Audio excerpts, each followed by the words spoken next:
Welcome to episode 102 of the Guardian 1 podcast. We record live Thursdays at 8 p.m. Pacific, 11 Eastern, right here on twitch.tv/Guardian 1 Network.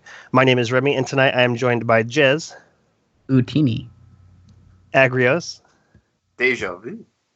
Sharks. Guardian 1 champs! Gray. Good evening, everybody. And very special guest, RudeOnion. Hey everyone, what's up? We are going to be talking about all things Destiny, but first, housekeeping. Hello, Guardians. Thank you for listening in on the podcast, however it is that you are choosing to listen. Be sure to follow Guardian 1 on Twitter, at G1Net. That's G, the number 1, N-E-T. In addition, be sure to check out the Guardian 1 website at guardian1.net. If you want to send us an email, you can send it to feedback@guardian1.net. If you do a search on Bungie.net for Guardian 1, you'll find our forums group, which we also use for both comments and feedback. Big thank you to all those currently in the Twitch chat. As Remy said at the top of the podcast, you can watch the show live at twitch.tv/Guardian1Network. We broadcast every Thursday at 11 p.m. Eastern, 8 p.m. Pacific. If you can't catch the show live, you can always search for the Guardian 1 podcast on iTunes, as well as the Guardian 1 YouTube channel at youtube.com/Guardian1Network. Guardian 1 is a proud member of the Guardian Radio Network, so be sure to check out the Guardian Radio Network website at theguardiansofdestiny.com. There you'll find all the different podcasts as part of the network, including the flagship podcast, Guardian Radio.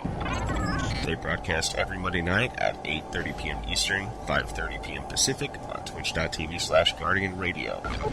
You can also follow their Twitter account at GuardiansOfD and their YouTube channel, youtube.com/GuardiansOfD. Other podcasts that are part of the Guardian Radio Network include previous episodes of TTL Party Chat and Robust Radio.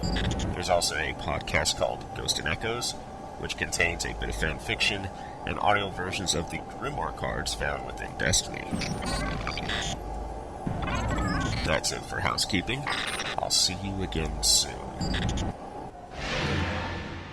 Thank you very much, Hollow River. Additionally, again, Focus Fire Chat, now part of the Guardian Radio Network. Very exciting times. Very exciting times. Very exciting day today. I don't know that I've played so much Destiny in 1 week. This whole week has been just nuts. And it started with the release of the raid. I played a lot leading up to the raid. But as the raid was released, I just haven't been able to stop, and since have become what I feel is very fairly proficient in the raid, and I'm looking forward to taking the skills that I've learned on the PlayStation and moving them to the Xbox, and maybe helping our Xbox friends beat the raid finally. Today we have a very special guest, a very cool Destiny lore YouTuber, RudeOnion. RudeOnion, welcome to the Guardian 1 podcast. Thank you so much for having me here. I have to say, I want to get this out of the way right away because this is something that it stopped me from becoming a fan sooner than I should have. So I saw somebody tweeted about a video of yours, or I saw you in a YouTube listing, and I saw that your name was RudeOnion, and I thought, well, do I really want to see something from somebody named RudeOnion? Like rude is rude and onion is onion, and those are two things that are not my favorite thing. And so I'm so curious to know where you got this name, because in your videos you are very cool and very knowledgeable, and in messaging you're very nice, and right now you sound very nice as well. How did RudeOnion come about? Oh gosh, well, basically it's my gamer tag. My YouTube channel came after I set up my gamer tag, so that's really where the name for the YouTube channel came from. For my name, there's not really some big story behind it. I wanted something very random and something that could spark conversation. Well, it certainly has done that. That's really the whole story behind it. One thing that was kind of funny is that, you know how Xbox has, or at least used to have, the random gamer tag? Oh, it's still there. Randomizer. Okay, is it? Oh, I haven't made a new gamer tag in ages.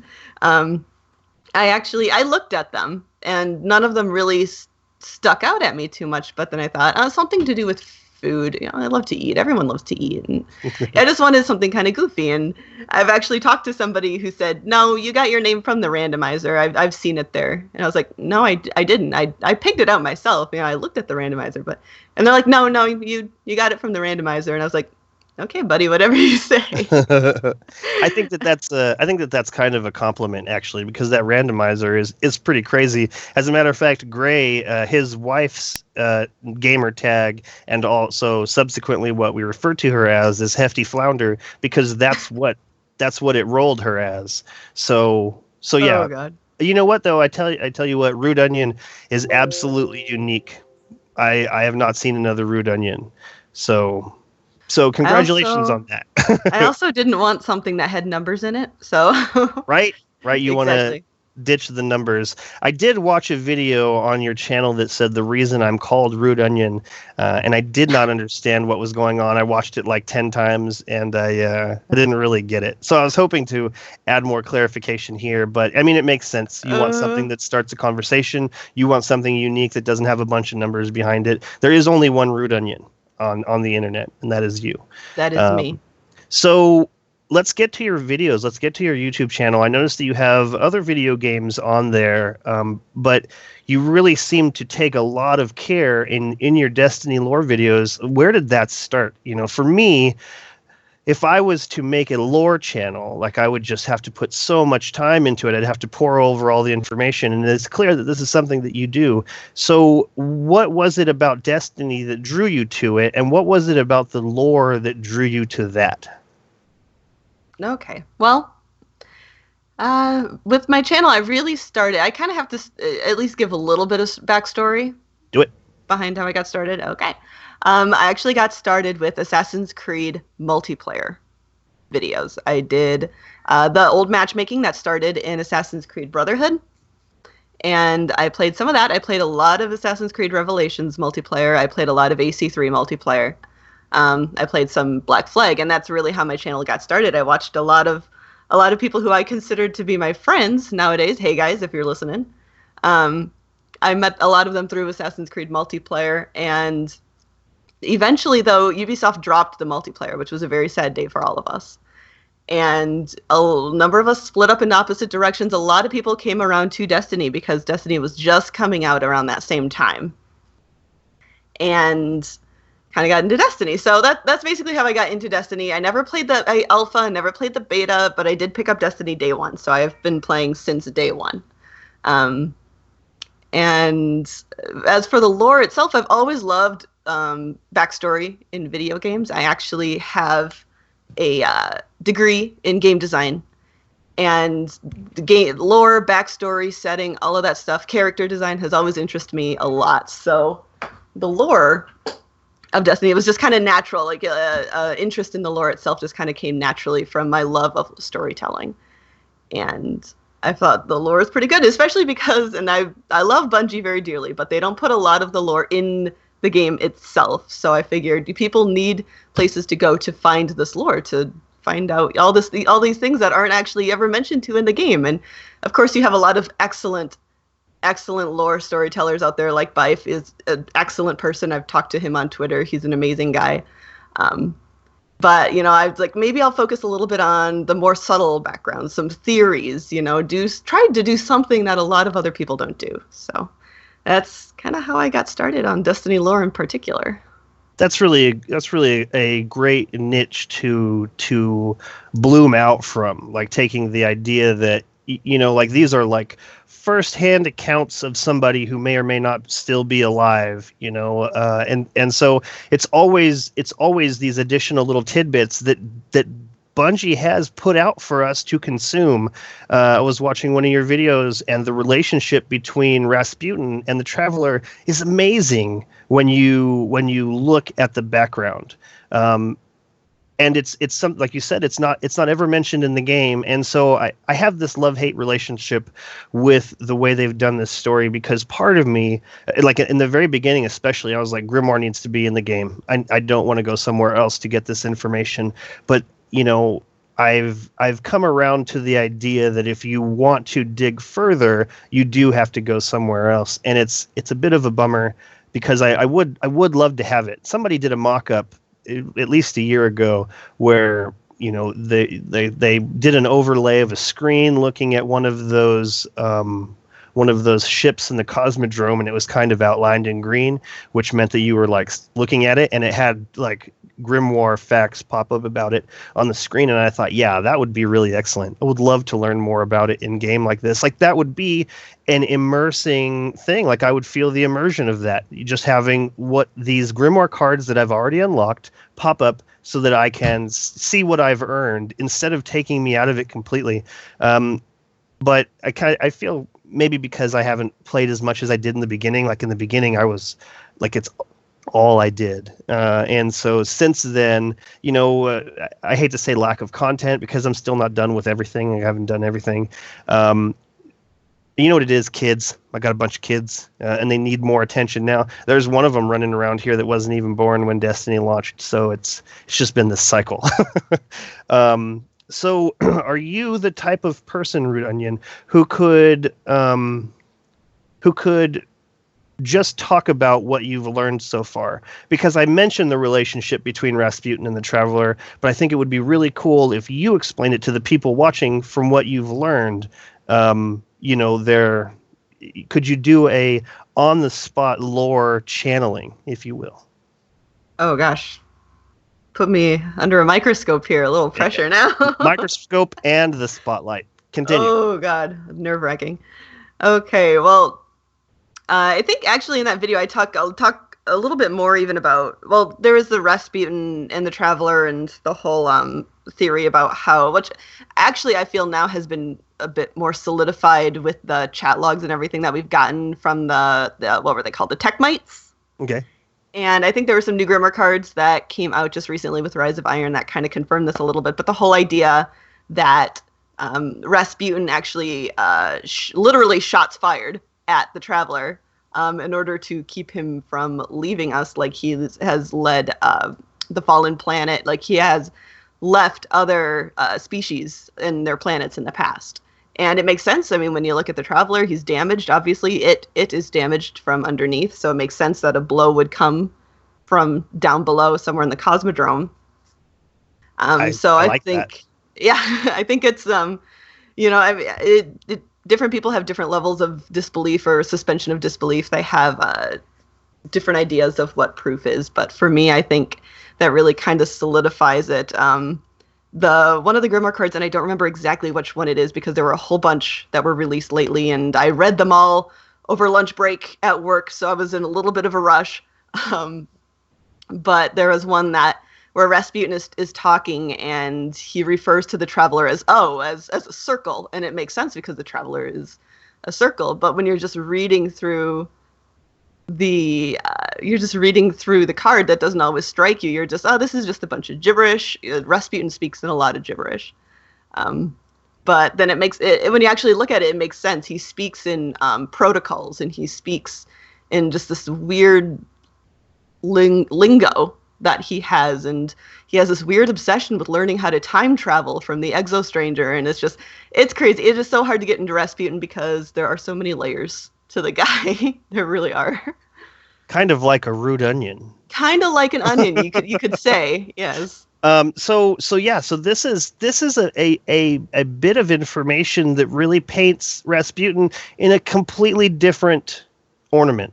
Like I see Rasputin when I hear about this, when I see that this is a breadcrumb that Bungie has left out there for us to consume, it lets me know that there's, like you said, there's layers to this. Rasputin kept the Traveler from leaving. This is nuts. This is a nuts bit of information that you have no idea about unless you go searching for it outside of the video game.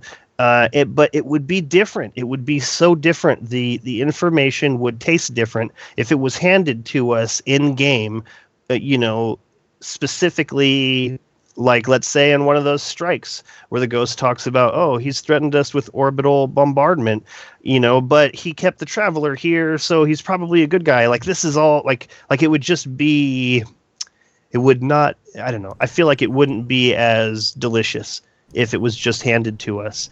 And so the community needs people like you who are interested in, digging into the information and putting it into a, basically a form that is palatable on many different levels. Your videos are really great, and it's these kinds of things that do set you apart. There are other people doing lore, but I feel like it's a field where anybody could just rise to prominence because there's not that many people doing it. And so I feel like in order to do this, you have to have a love for it. And I feel like your love for it is apparent in your videos. It's just, it's outstanding. Oh, thank you. I wanted to, I knew I had to have you on the show. I was like, man, I wanted you to be able to reach more people. I wanted to help be that conduit that would put you in front of more people, because you do really need more views. You are doing a great job. You're doing a great service, and I don't know. I feel like you will be rewarded. It's a weird thing to say, but with all of the projects that I've done alongside Bungie games, even the ones that were never really released, were never really tested, I feel like I was rewarded for my time. Not through any kind of official recognition from Bungie, but just because it's obvious that they care about what they put out also. So, at some point I just stopped crying about the fact that there wasn't Grimoire in the game. It was probably right around the time people started making lore videos, because I do want the information. I just may not have the time to seek it out myself. So is there anything else that you'd like to tell us about your channel? Any information, like maybe shout out the details, and then we will put those details in the description of this video when it goes live, so that people will be able to seek you out and find you. Even though RudeOnion, there's only one. It's very true. There is only one. Anyone else who says otherwise is clearly an imposter. Right. An even ruder onion. Even the rudest onion, I suppose. Onion. I think I've seen him in Forever the Rapper. That's an old reference. Well, I suppose, just being able to find me on YouTube. I'm on Twitter as well, Facebook, Tumblr, Reddit. I'm all over Reddit. You can't get me off Reddit. Gosh, I'm trying to think of where else I am. That's pretty much the gist of it. I guess you could technically say Google Plus, because YouTube was partnered with Google Plus, but I don't really want to mention Google Plus too much. Right, I don't thought think anyone they uses canceled Google that. Plus. Yeah, they did. I think they split them up again, but I still have the account, I suppose. Yeah, I have mine too. I haven't checked it in forever. It makes me sad. Okay, so are you an Xboxer or are you a PlayStationer? I am all Xbox. All Yes! Xbox. Yes! All Xbox. Yes! I do.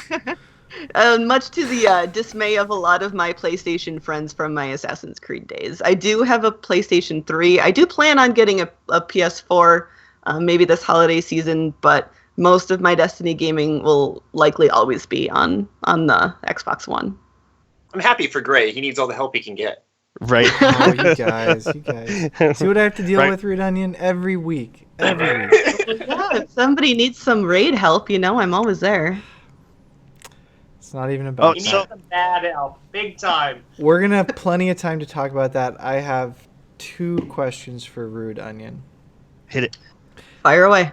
My first question is, what the hell is Saladin saying when he says that Rasputin hasn't been a war mine for a very long time? Ooh, good Oh my question. Very good.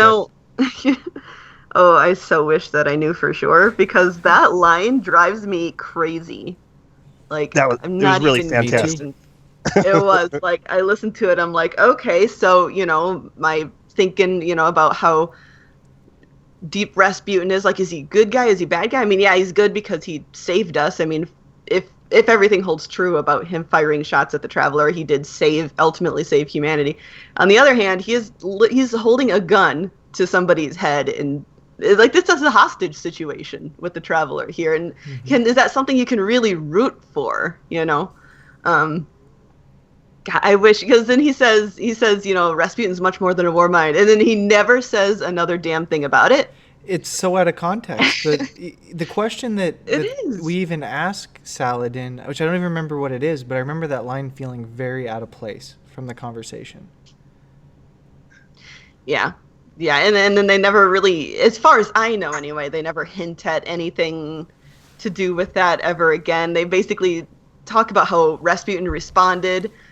He fought the Iron Lords, and only what was it, 9 of them made it inside the Siva chamber. So basically they were fighting Rasputin, and then obviously Rasputin knew something here about Siva, that he had an idea that Siva wasn't something that humanity could successfully toy around with. But then particularly again, good point. and then he drop it, he's not a war mind anymore, or he's more than that, or whatever it is, and he never mentions that again. So I could definitely see him being more than just a war mind, but Whatever happened to him. Oh, go ahead. Oh no, go ahead. What do you mean? Whatever. Whatever happened to him clearly changed their perception of him, because they clearly were fighting him, regarding him as something to need, stopped, whereas we're sent in to save him at one point. So somewhere in there's definitely a perception shift of him.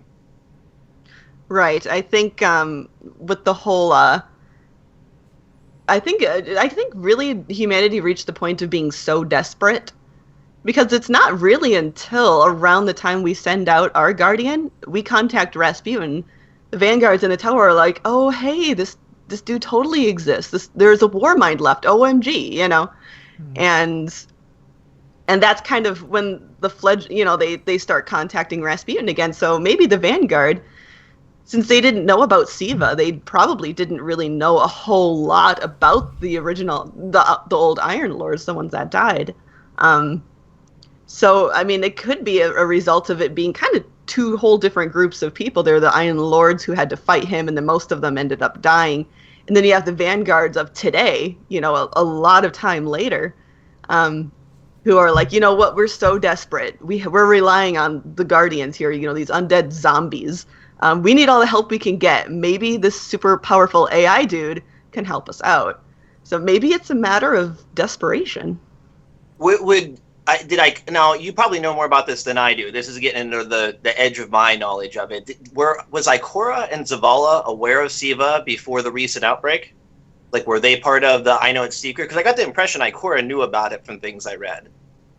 If she did, she probably had intel from her group called the Hidden. Right. Even in the chat logs, and I did read through all of the chat logs that were released as the tech mites were infecting Guardians. Honestly, the Vanguard seemed as confused about the whole thing as anyone else. So I guess I don't really get the impression that she knew so much about Siva. Maybe she had kind of an idea, but I don't think she knew in depth about Siva or about what had happened back then with the Iron Lords, because they do talk a bit in the campaign. I think your ghost asks, why doesn't the Vanguard know about this? And Saladin doesn't really give very much of an explanation. He tried to hide everything that had happened. Right. He's kind of a douche like that, I think. So security through obscurity. He doesn't like warlocks. Right. I don't like. Rasputin doesn't like warlocks, so I don't like him anymore. But he's a douche too, because he doesn't like warlocks either. So. What are you gonna say, Jez? All I said was security through obscurity. Don't tell anyone about Siva, and then no one tries to look for Siva. It's funny that you say that, because Stacy Recht in the chat says, I wonder if Siva has the ability to repair the Traveler. Wouldn't it be crazy if that's what we were ultimately doing, was trying to keep Siva from the Traveler, because that would be what could fix the Traveler, and then the Traveler could just take off? And this is what they're trying to do. Like you were saying, Rasputin's holding a gun to the Traveler so it doesn't leave. What if that would be what the Traveler needs? Well, I mean, I guess it's Siva doesn't seem to be the most benign force, really. I agree. It's a little intrusive. I think that Rasputin and the Traveler merged.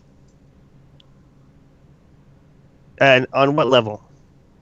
And that's why Rasputin hasn't been a war mind for a very long time. After he stopped the Traveler from escaping, I think that something happened along the lines of potentially like they merged into the same thing or something along those lines. This is me reaching out there speculatory. I like it. I like I it a just lot. want to fight a Siva infected traveler as a raid boss. Right, I was actually just thinking about that, Ray. There we go. Like, I think- There's an idea. Like, I think that something caused Rasputin to evolve beyond just being an artificial intelligence. Like, either he merged with an alien life or, like, literally evolved into something beyond just an artificially intelligent computer. I'm sad we weren't fighting Rasputin Yeah. in the raid. Oh, in this I raid? want to fight Rasputin in a raid. I think that would be the ultimate raid boss, is duking it out with Rasputin himself. What do you suppose that would look like? To be honest, when they were first showing trailers of Rise of Iron, and we didn't really know anything about it, they just kind of saw like clips and brief clips and whatnot, and they were showing what apparently everyone likes to refer to as the Death Zamboni. Yeah. My first thought was like, oh my god, Rasputin's behind this in some way. That was my first thought when I initially saw those trailers, was Rasputin's controlling that thing. So I think maybe, obviously that was one theory that didn't pan out to be true. I'll admit sometimes it happens. But I think that would be interesting if Rasputin was taking control of different things, I don't want to say just robots, because you kind of think small if you think robots, but structures, and using them, because he is an AI. I mean, he doesn't technically have a physical body. Oh man, that just reminded me of some concept art that shows like a giant hand in some sand on Mars. Wouldn't it be crazy if he was puppeteering this thing? Like That would be awesome. That would be awesome. I would like to see that. Something that they said in there not long after the whole Rasputin has been a war mine for a very long timeline, I believe, was last time we were here, his presence was almost physical. Oh, that's right. Almost physical. So as in Rasputin trying to manifest or something like that, Right, maybe it was like the machine in Superman 2. Has anyone seen that? Silence. Is that the one where he flies backwards around the world to try to reverse time? No, that was me, wasn't it? He has to stop two nukes that land at the same time. It's the He has one to with fly Richard backwards. Pryor. I don't remember which one that is. Maybe it was 3. You Pretty guys sure. would be proud to know that I did DVR RoboCop 1987. It was on Stars last night, and I DVR'd it so I Awesome. could watch it. You're in for a really crazy ride. It's there's going to be moments of beauty and there's going to be moments of destruction, and you're going to want to turn away. And I won't blame you if you want to turn away. Like And then so you'll kind of like see- your raid run. Yeah. Then Okay. you'll see Red. Then you'll see Red Foreman, and then it'll be confused. right, you'll see Red Foreman, and that's why I don't know. Like I never really got comfortable with that '70s show because I saw him as Clarence Boddicker. Oh man, I don't even remember that. RudeOnion, So- I'm sorry for the digression. Question number 2 of 3. I'm adding a question. Did we ever find a connection between the nanomites that were part of the Owl Sector ARG and SIVA?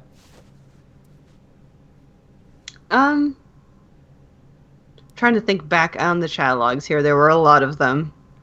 I was getting the impression that the technology being developed at Clovis Bray was like a precursor to SIVA. But was I down the wrong path to think that? I don't necessarily think so. I don't think that there was ever made at least an obvious direct link between the mites. I feel like there has to be, since of course that's what led to Rise of Iron here was the infection that went through. And I actually think that you would be on the right track. I thought something at one of Clovis the Bray. I thought one of the chat logs mentioned that it's sort of like SIVA. Like they almost directly mention SIVA. Right. But Back. they can't directly mention SIVA if it's before SIVA. Right. I don't remember about find it. SIVA being directly. Yeah, go ahead and find it. I want to take another look at these because I'll admit a lot of these were read at about like 4:45 in the morning before work. Right. So that brings I've me not to even my my last sharpest. question, which is not lore directly related. What resources do you use to help navigate the trenches of the lore that exist? There's a lot of information. It's hard to organize and catalog it into succinct topic sections. So what do you do? What resources do you use to make that a little easier to digest? Okay, well, first and foremost, the most important resource is the Grimoire cards themselves. Bungie.net. Go to the Grimoire. They have it categorized fairly well. Sometimes it's hard to find a certain card I'm looking for because it might be like a Mysteries and Legends card, and I'm like, well, where the heck is that? You know, that could be anywhere. It's not under allies necessarily. It's not under locations because it's not a location. You know, it could be improved upon, let's say. But that is my first resource, first and foremost. That's where most of the information is going to be. I'll admit I totally use Destiny Wikipedia. And I think there's another similar one. Maybe it's called Destinypedia or something like that. I'm not sure. There are two of them. Sometimes I'll pull up a page or two on a character that I want to take a closer look at. And it's very nice because they link to their sources in the cards. So that's a good way for me to find a specific card and read it myself. I don't really watch I do watch once in a while other people's lore videos, but usually not if I'm looking to do a video on that subject. Not that I'm worried really about necessarily stealing all their ideas, but I don't really want to be influenced. I want to look at it from a different angle than I think a lot of other people who do lore and theories. So I honestly don't really use the videos that other people make too often. It's mostly Bungie.net and then some of like Destiny Wikipedia or Destinypedia. That's really smart because it's difficult, if not impossible, to erase a thought out of your mind once it's been presented to you. So that makes a lot of sense. You don't want those connections to necessarily be, written into your brain before you have a chance to really take a look at it. I think that's really smart. Okay, I have a question. How do you decide on what kind of topic you want to do? I mean, obviously, there are endless amount of things that you can talk about, but do you have a mindset that you want to go down this path and you want to talk about A, B, and C, or, how do you come up with all that? I definitely put preference on ideas or characters who haven't really been covered too much before.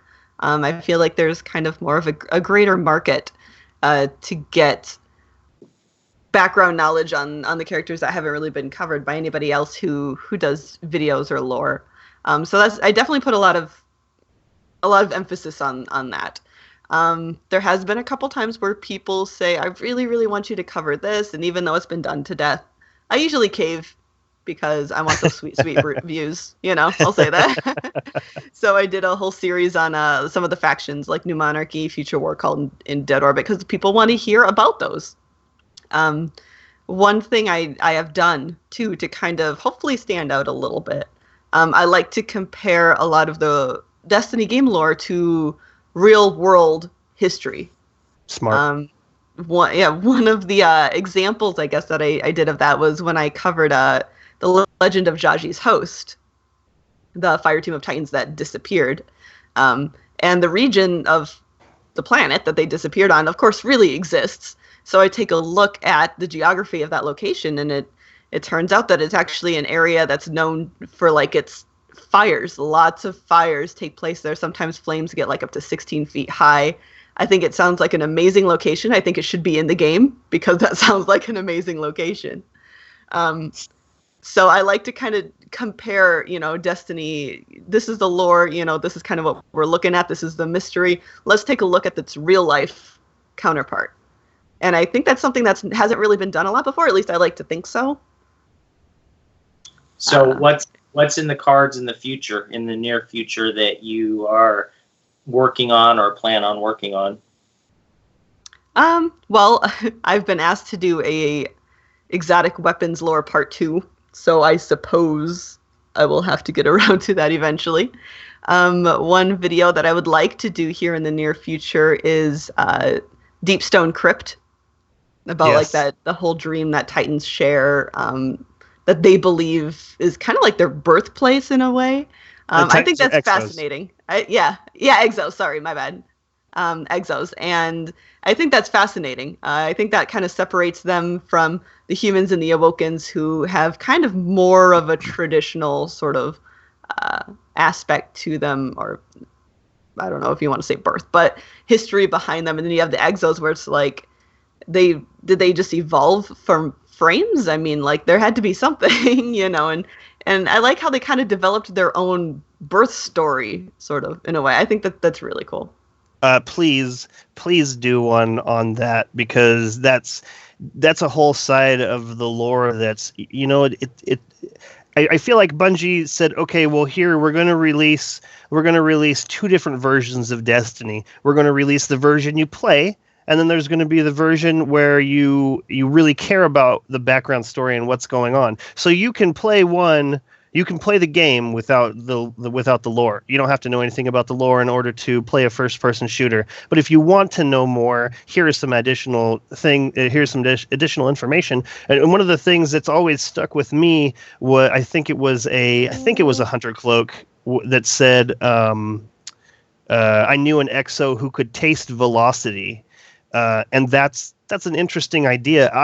All I know is that when I was watching one of Bife's lore videos, and it brought up that the number behind their name is how many times they've been reset, and that just blew my mind. It blew my mind, and for the whole rest of the day, I just kept thinking about all of these people I've seen before, like Banshee 44 or Cade 6 or Ariana 3. Like, these are how many times these specific exos have been wiped and restarted. Like, this is interesting stuff. And so going back to their origins is great. Please release that video.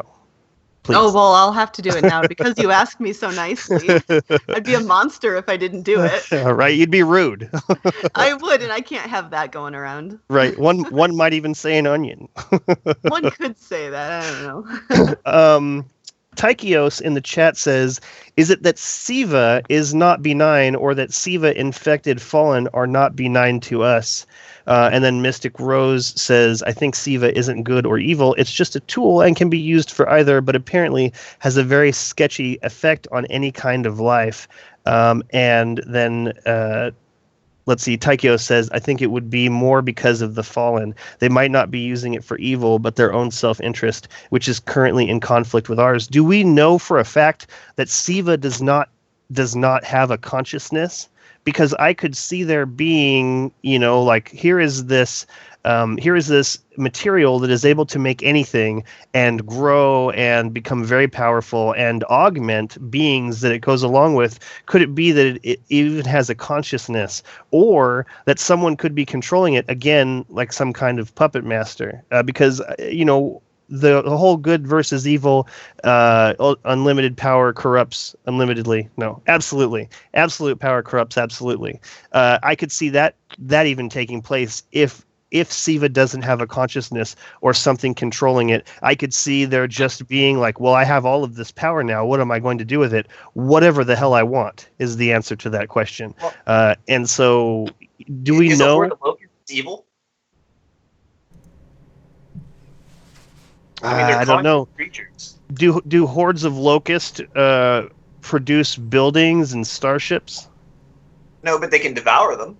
This is true. I think that there's dialogue in the campaign that Saladin actually says that Siva needs a mind to control it. Oh, okay. Yep. So my understanding was Siva has no consciousness. It needs a consciousness to Would to that do be what a it does a mind of war? It could be. Well, I that's mean, a good question. Is it this Akexis that some of us on this podcast have defeated? I don't know. Some of us have. Some of us have not, apparently. Let's see. Jez has put the quote in the chat. Gray, are you? I don't want to. I could list it off. Yeah, why don't you read it for us, Jez? It's literally, geez, I already forgot it. Basically, I once knew an exo that could taste velocity. Said his favorite flavor was 1 kilometer a second. Yeah, that's cool. That's just a cool little tidbit of background that is stuck on the 1-1 synthesite. Synthesite. How do you say that, Jez? How do you say that, Jez? Synthesit? Oh, synthesite. I was saying synthesite. I'm an idiot. Let's see. All right, so Gray, did she answer all of your questions to your satisfaction? For the time being. Excellent. Excellent. Sharks, what questions do you have for RudeOnion? Well, I asked how she sets up videos and what she has planned. So come back to me in a second because I do have some more, but let everybody else have a chance. Agrios, what do you got for RudeOnion? Well, Remy and Gray both stole some of my questions. One of them was about what sources outside Bungie you use, and I'd like to direct you toward an extremely helpful lore site to me that you had mentioned, but it's called the IshtarCollective.net. It's a well put together third-party site. You can search any term you want, and it'll give you all the Grimoire cards that have anything about that term on them. And I believe they do the best to compile those chronologically. Oh yes, and I've heard of it. It's not something I've really used before, but like when it's come up, I've been like, oh yeah, that's something I should use. That's like pretty much tailored toward me. And then by the time I get around to making my next video a week and a half later, I'd completely forget about it. So thank you for reminding me. I'll have to write that one down. Yeah, no problem. Highly recommend it there. But my question for you is, you've already talked a bit about this. I was going to say, what's your favorite bit of Destiny trivia? But more importantly, what is there a certain bit of trivia that you relay to people in a conversational way on a regular basis that's very, very little known, but they're always like, wow, that's crazy. I did not know that. Like a little bit of Destiny trivia, like a little fact that you can drop in conversation like that. That's your favorite?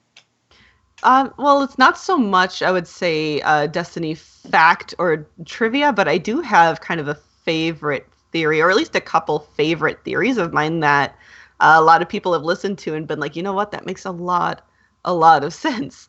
One of those being that I think Eris stands a good chance of taking over the Hive one day. Oh. I like that. I think that one thing that I feel like this game really needs is some evolution with characters. Characters need to grow. Characters need to change a little bit. In Rise of Iron, I was kind of half expecting sort of Lord Saladin to die. And while I like his character, wow, I felt like that would have been an evolution for his character. We would have to have somebody replace him, which we probably already will in the tower. But I want to see some evolution. I want to see growth to these characters. And as much as I love Eris, she is one of my top 3 favorite characters. I do think that with the whole Hive sword logic, with all of us tithing, with all of the Taken, the weak Taken tithing power and kills and death to the stronger ones, that's how they grow in power. I feel like in a way we were kind of doing the same thing. We were going on all these missions for Eris. We were basically killing in her name. She wanted revenge, so that's why we were doing this. And with Oryx defeated, who's going to take over the throne, the Taken? I don't know if you guys have read it too much, but there is a card where we get scolded quite fiercely by Toland for killing Oryx and then just up and leaving and not taking over. So he says the throne room has to have somebody, the darkness or the Taken or whatever, the Hive have to have a god. They have to have a leader. It doesn't work this way. And then I got to thinking, who would be this leader? Probably not a guardian because we're all beings of the light. Eris isn't really anymore. She's not really a guardian anymore. No, she's not. She kind of has the look about her too. I love, like I said, I love Eris, but she's kind of got that Hive look about her. She's already got Hive eyes. I mean, you just listen to her. She's hearing voices. Well, I don't know. She's in tune. She's in tune with the Hive. Like, I've gone through that Alakul mission so many times, and what keeps ringing in my head is that she says that he would be a worthy successor. How does she know that? How, she is Hive. She is part Hive. Like, like 7 of 9. She was Borg. Like she was human, But she was still part of that. She still understood all of that. Same thing with Eris. Eris is, she knows the hierarchy. She knows all these things. That would be really great. And you know what? And this is actually something that I talk about on the show a lot, but I don't know that I've ever labeled it as evolution of characters. I keep using the example of the Traveler hasn't done anything yet. Like a lot of people want the story to move forward. A lot of people are upset about these lateral stories where we're not really pushing the story forward. Nothing is really happening. We did go to the Dreadnought. We did take out the the command there. So you're right. Evolution of characters is really something that we need, and I feel like we started to see that going into the Taken King with I don't really like Cade. I like him as he's on our team and that's cool, but I feel like he's way flighty and I feel like he's just unreliable in a sense. Isn't that sacrilege though? I think everybody in the Cade? podcast is pretty pissed off right now at you, Remy, for even saying such thing. Well, ever. see, Remy likes Titans, but Yeah, I'm a Titan. In my heart, I'm a Titan. The flightiness is what lets him get things done. No, Yep. totally. I understand. I understand the need for him. I understand. That he's. Wait, I'm going to interrupt you, Remy. Okay, so imagine our fire team. You, Agrios, and I. Okay? And if we all were like you, Zavala, and just not flighty, we would never get anything done. We would gotta stop and argue about which direction we Who go. am I? Right. All right. Who is I would Agrios, never want to Sharks? go on a strike with Zavala. He'd be such a stick in the mud. It'd be no fun at all. But do you know what would happen? You would make it through that strike. That is what I do. That is what No, I you do. wouldn't go anywhere. You wouldn't go anywhere because you wouldn't be willing to go and go off to the side and get something done. Cade gets stuff done. That's you know what? Okay, so Agrios, I think that you're probably Cade. And Sharks, for saying rude things about me, you're Banshee 44. You take care of that gun, Guardian. Thanks. Keep it well oiled. Yeah. What are you talking about, Banshee? Voiced by Bender. Whoa. Oh, Jez Robot. Uh-oh. That was awesome. What did you say, Jets? Voiced by Bender, which is a very odd timing. Oh. Still roboting.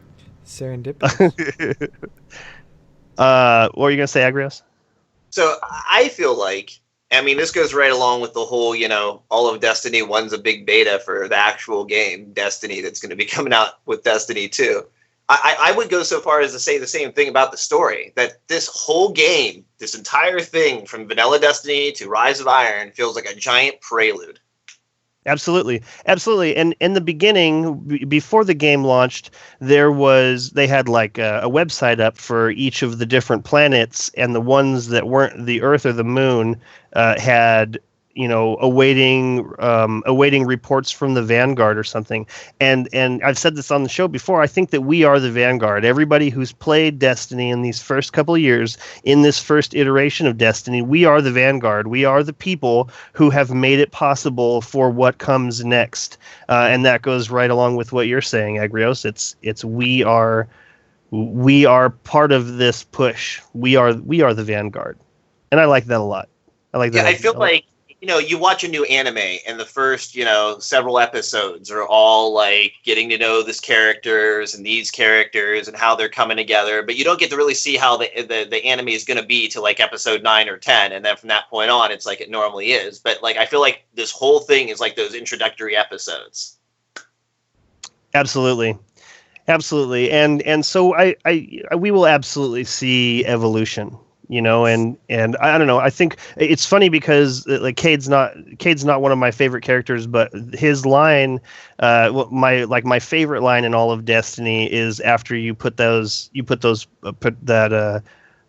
zone down, and he calls into Zavala and he says, "Zavala, want to see what a transmat zone looks like on the Dreadnought?" Like this was like it was so brash. It was so Cade. and I don't know, it's my favorite line in the game. It made me smile so big, like, and then Zavala loses his shit. It was great, really great. Yeah, I get it. I get what you guys are saying. Kate is a necessary person, and I'm happy to have him on my team. You know, Agrios. Like, this is it. You're totally right. If it was just me in a strike, I would just hang out and try to talk to the fallen. But running up behind Sharks and Agrios, who are clearing the way, I'm going to go over there and revive them when they die, because that is what I do. That is what I do. You want to look at it, Sharks kills everything. Agrios is also killing everything, Hey, and I'm Sharks, reviving Agrios, do you guys ever get tired carrying Remy on your back like that through all these nightfalls, all these strikes? I mean, does Well, it we make wouldn't you make it sore? very far if he didn't revive us. right? It's a team effort. It really is a team effort. Zavala is a needed character too. We need the voice of reason. We need the wall that which the darkness breaks. Like, we need that person. You know, and I'm happy to take that, which is funny because I've mained a hunter for the longest time, because I can go invisible and run out into the middle and revive you guys, which is where you guys like to be for some reason. Hey, I got a good idea. I'm not going to actually take cover here. Okay, let's see. Covers for Wimpy Titans. What's that? Covers for Wimpy Titans. I guess cover is for people who want to survive the encounter. Which is why, oh my God, that new strike, the Wretched Mind, is rough. Okay, so last night I was with Punisher and Pig Jockey, and we went to that strike and we spent an hour on it, and we did not beat it because it was just like, even burning him down with just all the yellow horn, like, we both went to Gunslinger, and we both just tried to burn him down. It just wasn't working. Are you talking about the Nightfall last week, or you're talking about just this week on the Heroic Strike playlist? Yeah, I'm just talking about this week's Heroic Strike playlist. I mean, it was like in the middle of the night, and I've gotten like 3 hours of sleep tops each day because I've been just preparing for the raid and then running the raid and then doing all of these other things. And so we just said, screw it. Like, I grabbed the Siva fragment and then we went to orbit. And then we got put into Omnigul, and I didn't know how this whole farming thing worked. And PSA, Bungie has fixed that. So if you were previously farming Omnigul, it doesn't work like that anymore. Once you kill her, and that's the end of the encounter. But we did it last night. We used that loophole on that Xbox, because I haven't gotten any, even my character, to 365, and it was a lot of fun. It was like, it was exactly like how I handled the loot cave. When the loot cave came out, I didn't look it up. I didn't want to do it. And then when I came upon it, I was like, man, this is a lot of fun. You know, look at all these rewards. and so when we got to Omnigul, I was like, oh my goodness, you know, just every 3 minutes, I can get another 2 pieces of gear that are higher light level than I am right now. This is great. But I'm glad they took it away. And I was actually going to bring that up on the show tonight. I was going to look right into the camera and say, Bungie, you need to do something about Omnigul, because it's crazy. Every 3 minutes, getting 2 more pieces of gear when I'm supposed to be getting that at the end of a strike. Like, that's crazy. And then I find out that this is how people were doing it to get that Grasp of Malak. Of course, everybody is running around with the Grasp of Malak. If you let them just farm the crap out of that, it doesn't make any sense. I would like to say that I have farmed the crap out of Omnigul, and she has yet to drop the Grasp for me. Interesting. I've gotten like 3 bonds, no Grasp. And I have Grasp. But wait a minute, did you farm it the way Remy's saying, or did you farm it by playing the strike over and over again? No, I farmed her by getting a group together, killing her at the base of the hill, and then just wiping, and then doing it all over again. Wow. It was fun. It was a lot of fun. Have you tried a skeleton key on it yet after the end of her strike? I have not on that one, only because I have bad luck using the skeleton keys. I've used them on the Scion Flayers one, because I've only had 1 Scion Cloak. I cannot get the other 2. And of course it gives me another damn Treads Upon Stars. So I just gave up. I was like, I don't trust these. Was this farming of Omnigul before or after Rise of Iron? Before. Okay. I was going to say, I don't think she drops it anymore. Yeah. She still drops the Grasp, right? It's just not the I thought No, she Yeah. doesn't drop the grasp. You can only get the grasp the from the keys skeleton now. chest at the end now. Okay, yeah, it was However- before that, but okay. However, now it's like a 50-50 chance if you have a key. Now, So- I my don't know if I question trust is, previous to the skeleton key chest existing, if you got a Scion Flayer cloak, it was from the last Scion Flayer that was killed, and Right, it was always that one. right. Does that still apply to the chest cloak? No. No. No. You No. determine what you're going to get. You just got a 1 in 3 shot if you get one. Yeah, Yep. I saw someone talking about that on Twitter. It doesn't That's matter, insane. right? I've never got one of those flare cloaks, and that's a bummer. I did use a skeleton key on Omnigul last night, and I did get a grasp of Malak, but it wasn't anything special. It wasn't any kind of full auto rifled barrel third eye, Yeah, my which is grasp what I sucks would too. have liked. What's that? I said my grasp sucks too. Yeah, I'll probably delete it or just infuse it. You know, it wasn't. I'm not sad that I did it. I'm glad that I finally got it. I might use it. I might try it out, but it wasn't anything special. Let's see. Damn, there was something that I wanted to say, but I forgot what it was. Right now, I'd like to give a shout out to Astreus, Busy SGS, Edmendo, Mystic Rose 276, Knock 99, Osborne, Peaceful End, Rick Assassin 21, Tychios, and Wolf Bible for joining us right now while we're going live. We are in the first hour of our show, and we have a very special guest, RudeOnion, for those who are just turning in. A very cool, very smart Destiny lore person. RudeOnion, is this something that you could see yourself doing for, like, let's say, the entirety of Destiny? Like, have you reached a point yet where you're tired of doing these lore videos, or that you are starting to see that you're interested in other things, or has Destiny hooked you pretty good? Because I'll tell you what, Destiny has hooked me really good. You know, throughout everything that I dislike about the game, and there's a lot.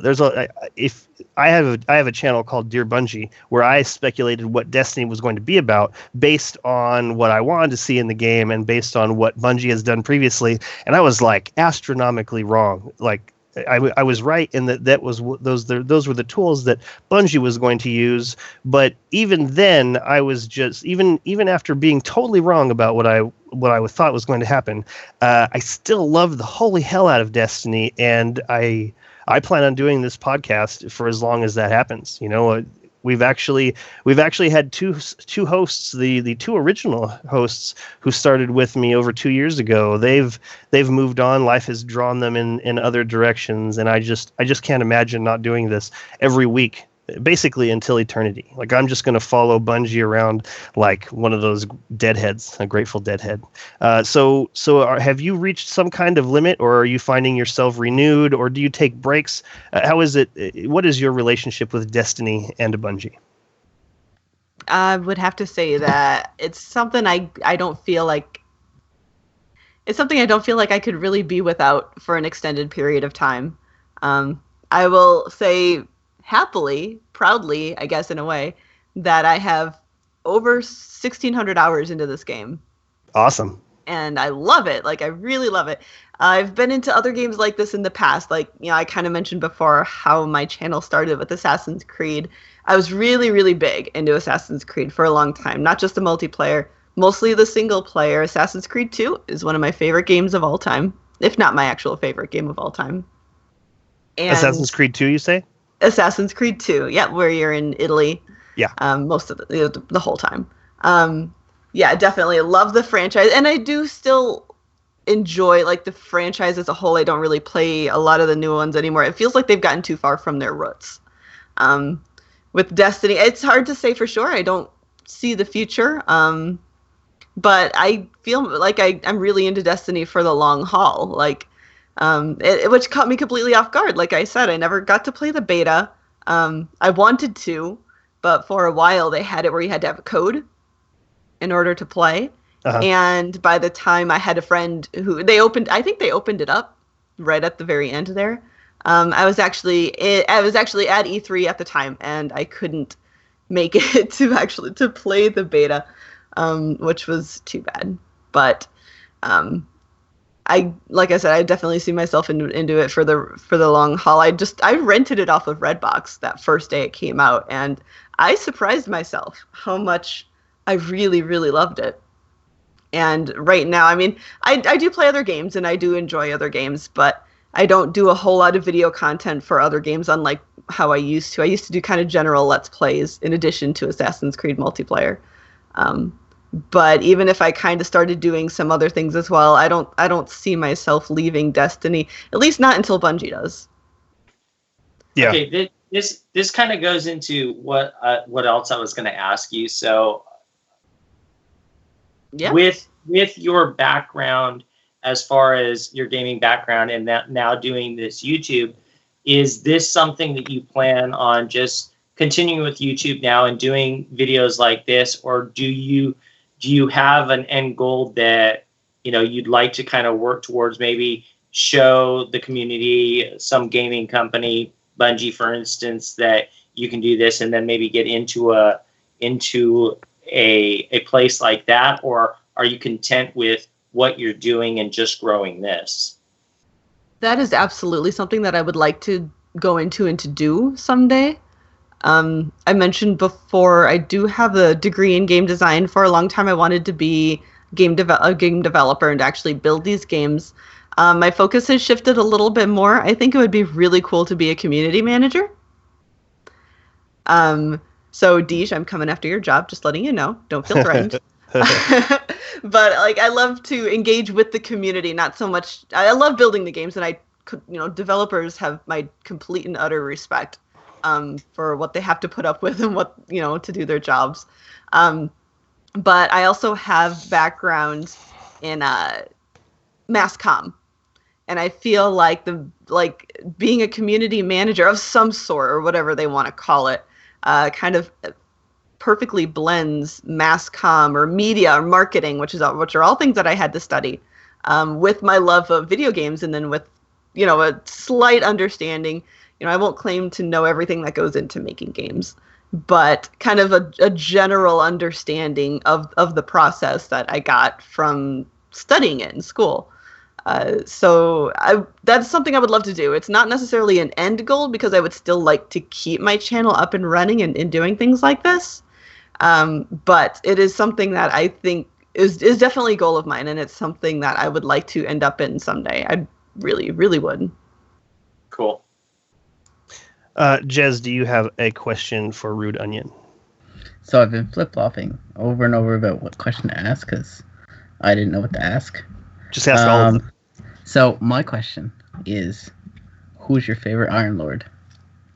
Living or dead, obviously, because... Oh god, my favorite Iron Lord. Well, okay. She's a hunter, and I'm a warlock main. But I think Aphrodite is Good going choice. to be a big part of the story. Actually, it's kind of an idea of mine, not necessarily one that I started, but it's one that I've heard kind of getting around, and I was like, oh, that makes a lot of sense.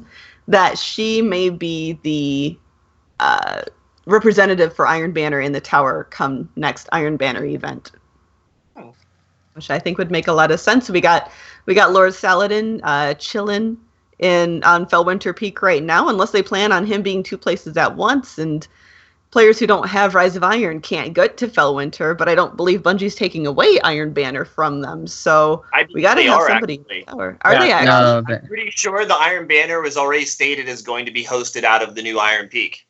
Yeah, I thought Is they it? said So that. One of the questions I was going to okay. ask later in the show was, do we think that Saladin's just going to get the inventory, or if there's going to be a new proctor or vendor for the Iron Banner? I mean, I could completely throw that out, because the card for Lady Aphrodite basically says, now Aphrodite serves as the Iron Banner representative.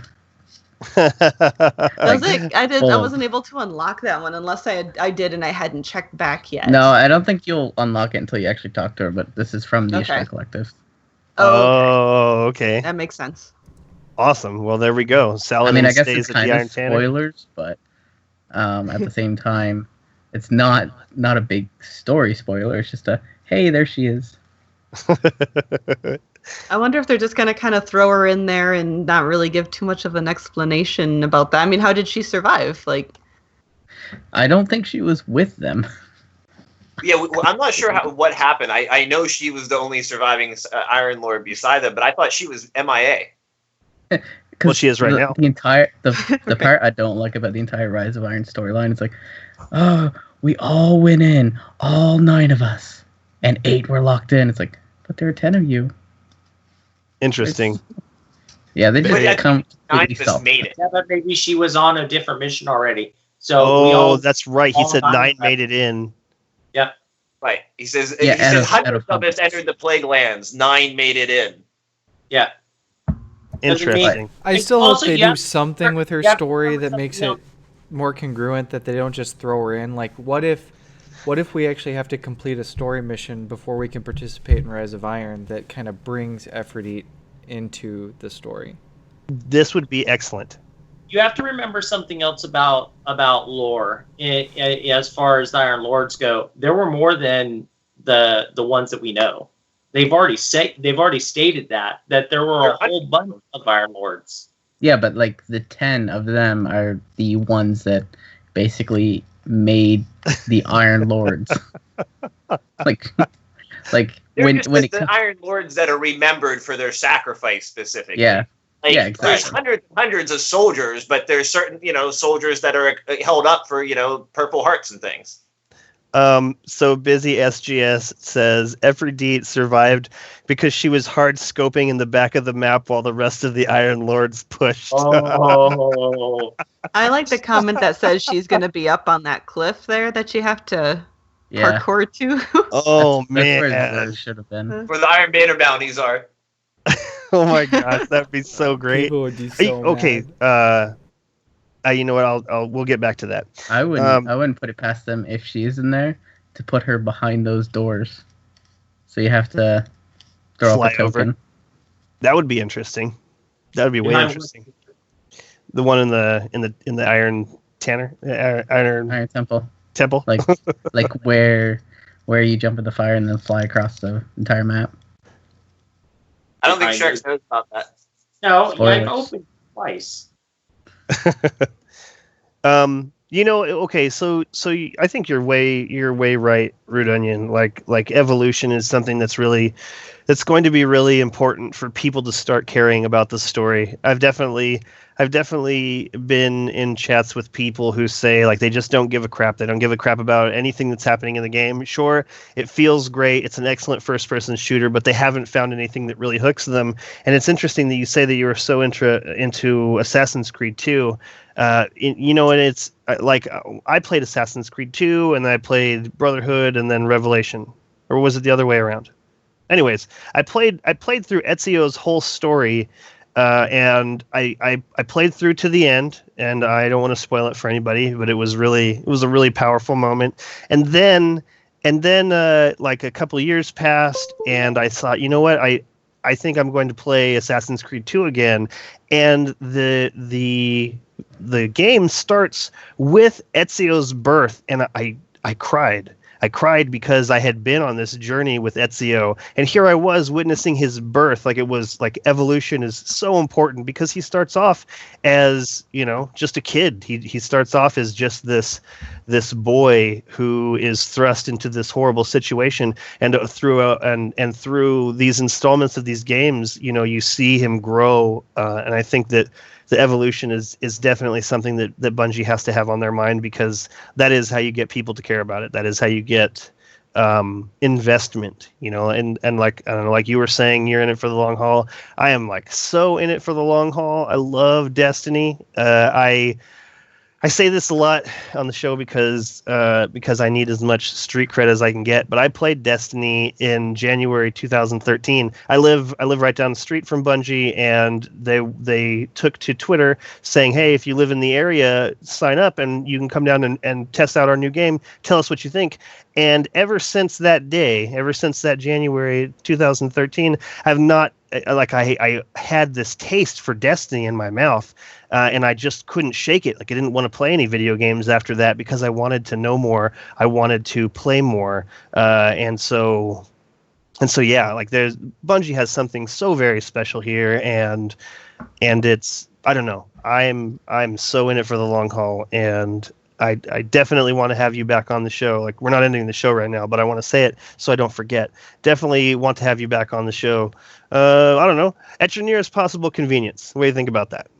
I would absolutely love that. And I like that you kind of mentioned the same thing about Assassin's Creed that I like to talk about with the character evolution. Assassin's Creed is, honestly, it's like my favorite example of good character evolution and growth in a game. You know, you play most games, the main protagonist that you play as really doesn't age.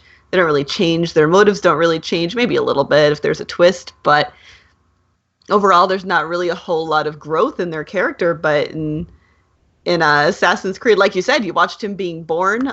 You watched him, avenge his fallen family. You watch him become old, and if I don't know if you have watched the little one of the videos that they did called Assassin's Creed Embers. I mean, it's basically Ezio's epilogue, and it's very touching. Man.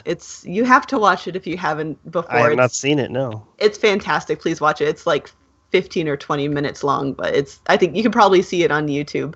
But you see Ezio's entire story, his entire life is there, most of it in the games. And I think that's incredible. And I wish that more games would take that idea and do the same sort of thing and not be afraid of changing their characters in substantial ways.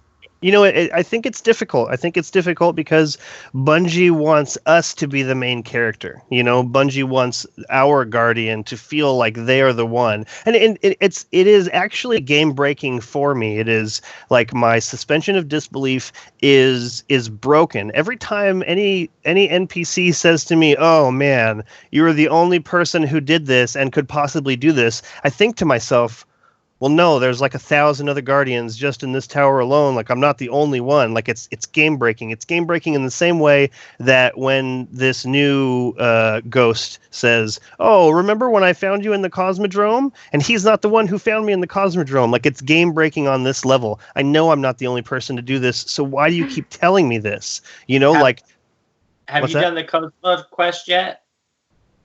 The what? The Kavastov. Oh, yeah. Yes, I have. That's Yes, I have. He does it again there too. Okay, so I was playing with Pig Jockey on the Xbox when we went through that thing. And you know what? This is another thing I want to talk about right after this. What is the difference between me looking up some information online and me being in a group with somebody who finds out a secret and then I do it? Because that's what happened.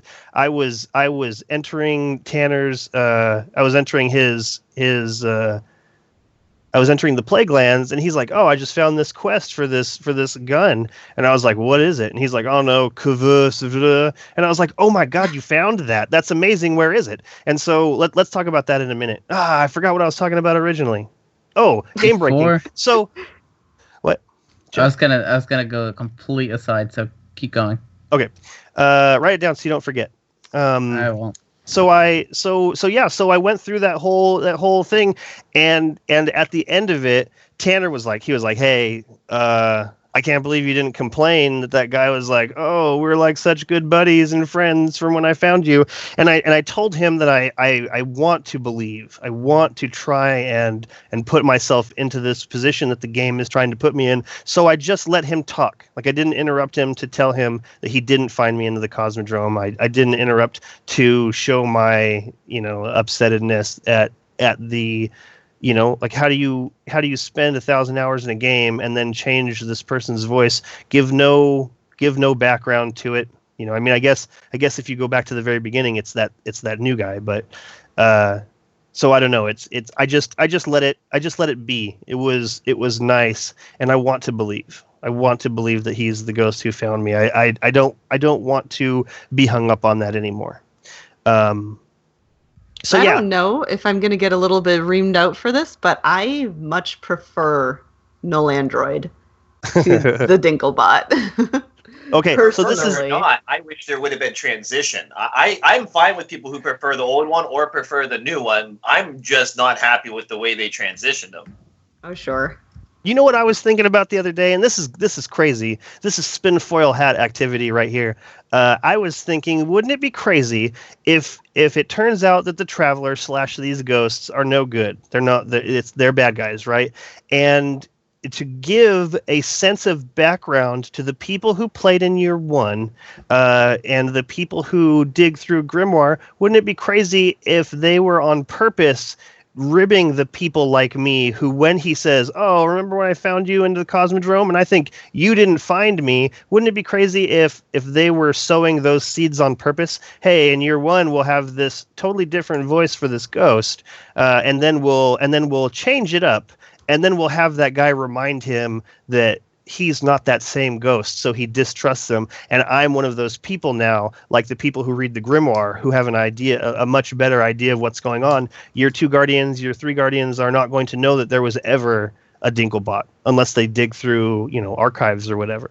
But that's spin foil hat. That is way spin foil hat. It's crazy to think that they would have done that on purpose. I think if I was in the position of making a game, I would want to have gotten it right the first time. I'm torn, I don't think that the new Ghost is bad, and at some points I don't even think about it, but there's certain lines that I hear Peter Dinklage and it sounds right to me as Peter Dinklage. So I actually did a when they switched over, wasn't it right down the middle, Agrios? Wasn't there 3 people who preferred Dinklebot and 3 people who preferred the new one? Yeah, I think that's what how it rolled out. Okay, so what is the difference between my being in a fire team with someone who finds it and looking it up online? Because it's roughly the same thing. I didn't find it. I didn't find it. I had somebody else find it, and I reaped those rewards because of that. Sharks, what do you think about this? Because I don't like to go online and look up secrets. I want to kind of stumble across them myself, unless there's a specific goal. Year 2 Moment of Triumphs are up. I got to find those fragments. I'm not going to find all those fragments on my own unless I spend a lot of time digging around. So what's the difference, Sharks? Okay, well, first off, one difference is that you're going out there and you're playing the game with your friends. And you are split up and you're doing different things and you're finding things and you're working together. The other difference is going back and you're literally, okay, I don't want to spend any time looking at all. I just want to know where it is so I can go and pick it up. So it is very, very different. Yeah, you yourself may not have walked upon that, but you're in that group looking for stuff at that point. For instance, okay, Agrios and I were in a fire team, and he goes, oh, I found this really weird section. You got to come over here. And so we went in there, we went and found it, and we got the quest for that. Then found one of the parts. I was in a fire team with my wife later, and she had the quest, and she was going around, and I was like, oh, do you want to know where this thing is? Let's go and look for stuff. And so showed her that one, and she found another one later, so it's actually, she found both other ones, the 2 of the 3. So, yeah, she was the one that physically found it, but we were looking for it at that point in a fire team. So I don't know. I see that is a very big difference. You're enjoying the game looking for something, or you're just not doing it at all and just want to know the answer. Gray, what do you think? I think you should play the game however you want to play the game. So, so you look up secrets on the internet and then go find it? No, that's not necessarily true. Except for this whole exotic pulse rifle. Yeah, I'm looking that up. I'm not figuring that shit out at all. Yeah. That's the binary. point, though. That was intended as a community, thing. But for the most part, no. I figure it out, or I learn through the people I play with. Knock and Von Keats, we played a lot, and they had done a lot of these activities, and they shared their knowledge with me. But I don't necessarily think down on somebody who looks it up, because that's how they want their experience in Destiny to be. I think I have a more fulfilled experience when I figure these things out on my own. But Right. I agree. If somebody gets frustrated and they're not going to do it because it's not worth their time and effort, and maybe their time is shorter than mine to play Destiny, that's fine. That's their choice. Man, you're such a good guy, Gray. Stop it. Stop. Agrios. I feel like that anyone who doesn't at least take the opportunity to try and figure things out for themselves first is only slighting themselves. And I don't fault anybody looking anything up. And I think that if you get to the point where you're frustrated with something, you absolutely should look it up, because games are designed to be fun.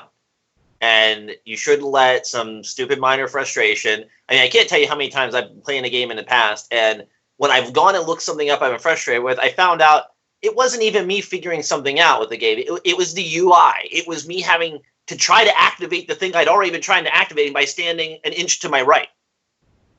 And I just wasn't quite interfacing with the electronic device appropriately, and nothing to do with actual playing the game. So I definitely don't think you should ever let frustrations get to you and stop you from playing the game. Just look it up. But I definitely try not to spoil to the extreme anything for myself. I mean, we've been in parties before and someone says, "Oh, I know where this is. I'll tell you guys." And people want to know to the point where I go, "La, la, la." Well, they tell them, so I don't find out where it's at myself. Sharks? The raid. Agreed. Yep. Jez, what do you think about this? What do you think about you're in a fire team, somebody finds something, you did not find it, you weren't going to find it, you were busy somewhere else, versus looking it up online? I think for most people, it's more organic if you find it within your fire team. Like, it's kind of like you're out there with your friend, and it's like you're legit, actually. Hey, come look at this, and they come look at that. Like, so what you're saying, instead of searching out the actual, how do I get this quest? It's, hey, I found this weird thing. Oh, it's Kostov. okay, so what you're saying is, like, being in a fire team is kind of like being one creature, and each person is like a tendril of this collective mind. I was thinking more along the lines of it's more of an immersive, looking for things thing. I see what you're saying. You're not actively searching the answer. You're just finding clues and you're following up. Okay, so I like that, Jez. RudeOnion, what do you think about this? The searching things out online versus finding, like, somebody in your fire team finding these things. I would say preference is to when somebody in my fire team finds things. For this last raid, I went through blind. It's the first time that I ended up doing a raid completely blind.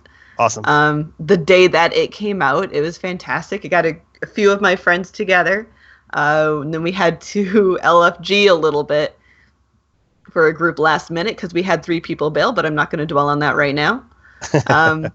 But so, like, we went through it. We were exploring the inside of the wall, which I think was fantastic. Fantastic. That platforming, like, it's such a massive space, and you're like, I'm in between walls. Like, this is crazy. I remember we got through that point when we were getting to the siege machine, and I was standing up there waiting because I was like, this is a freaking Death Zamboni. I want to have at this thing. Let's go. Let's do this. And one of our friends in the group was like lagging way behind me. He's like, "Oh, hey guys, I found a chest." We're like, "Oh, okay, awesome." So we all go back. We all leave where we are. We converge on this guy. We pick up the chest. We're heading back to the siege machine, and he's just lollygagging. He's taking his sweet time, and I'm sitting there waiting under the Zamboni, and he's like, "I found another chest, guys." So we all go back again and converge on this poor Guardian. All at once. We found the Siva cluster too, and it felt a lot of fun. But I can also completely understand, because I do this myself, is when you're looking up things because you want to get whatever weapon it is or armor piece that it is. I want to see if it unlocks a Grimoire card. I want to see if it leads somewhere. I want to read that sweet flavor text, which is so underrated in Destiny. I want to see where this goes, and so I can't ever fault anyone for just plain looking stuff up, because it's something I've absolutely done in the past.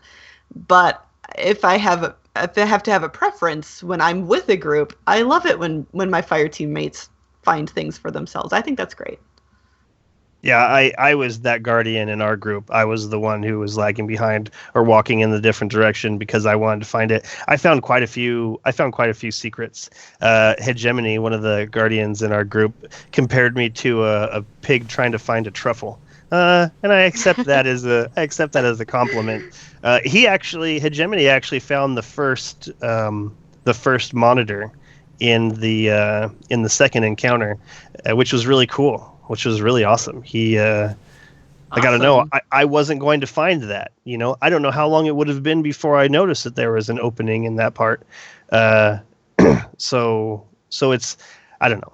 It's just something that I've been thinking about. Like I don't want to look things up, and at the same time, what I think it comes from is I've been gaming for a long, long time, and so I come from a period of time where if I wanted to know a secret, I would have had to call like an 800 number that was run by this company, and they would tell me what was going on, or I had to buy the Nintendo Power or that specific strategy guide. Like I just didn't have the entire internet, the entire world's worth of chipping away at these things. I could find out anything about any game I've ever played right now.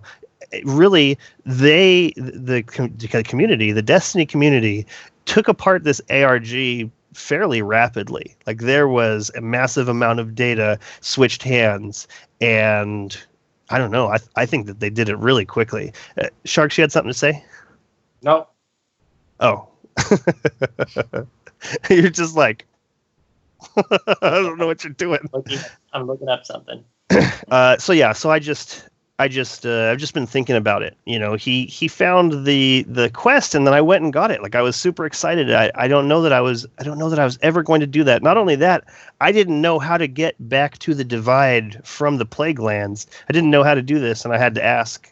And even still, it's I don't know, like it's a cool hidden away kind of thing. Like there's so many. What I really hate about Destiny are those stupid smoke doors, because they kind of look like you could go into them from far away, and then you get closer to them and you realize that you can't. This has stunted a lot of my exploration because, well, is there something over there? Probably not.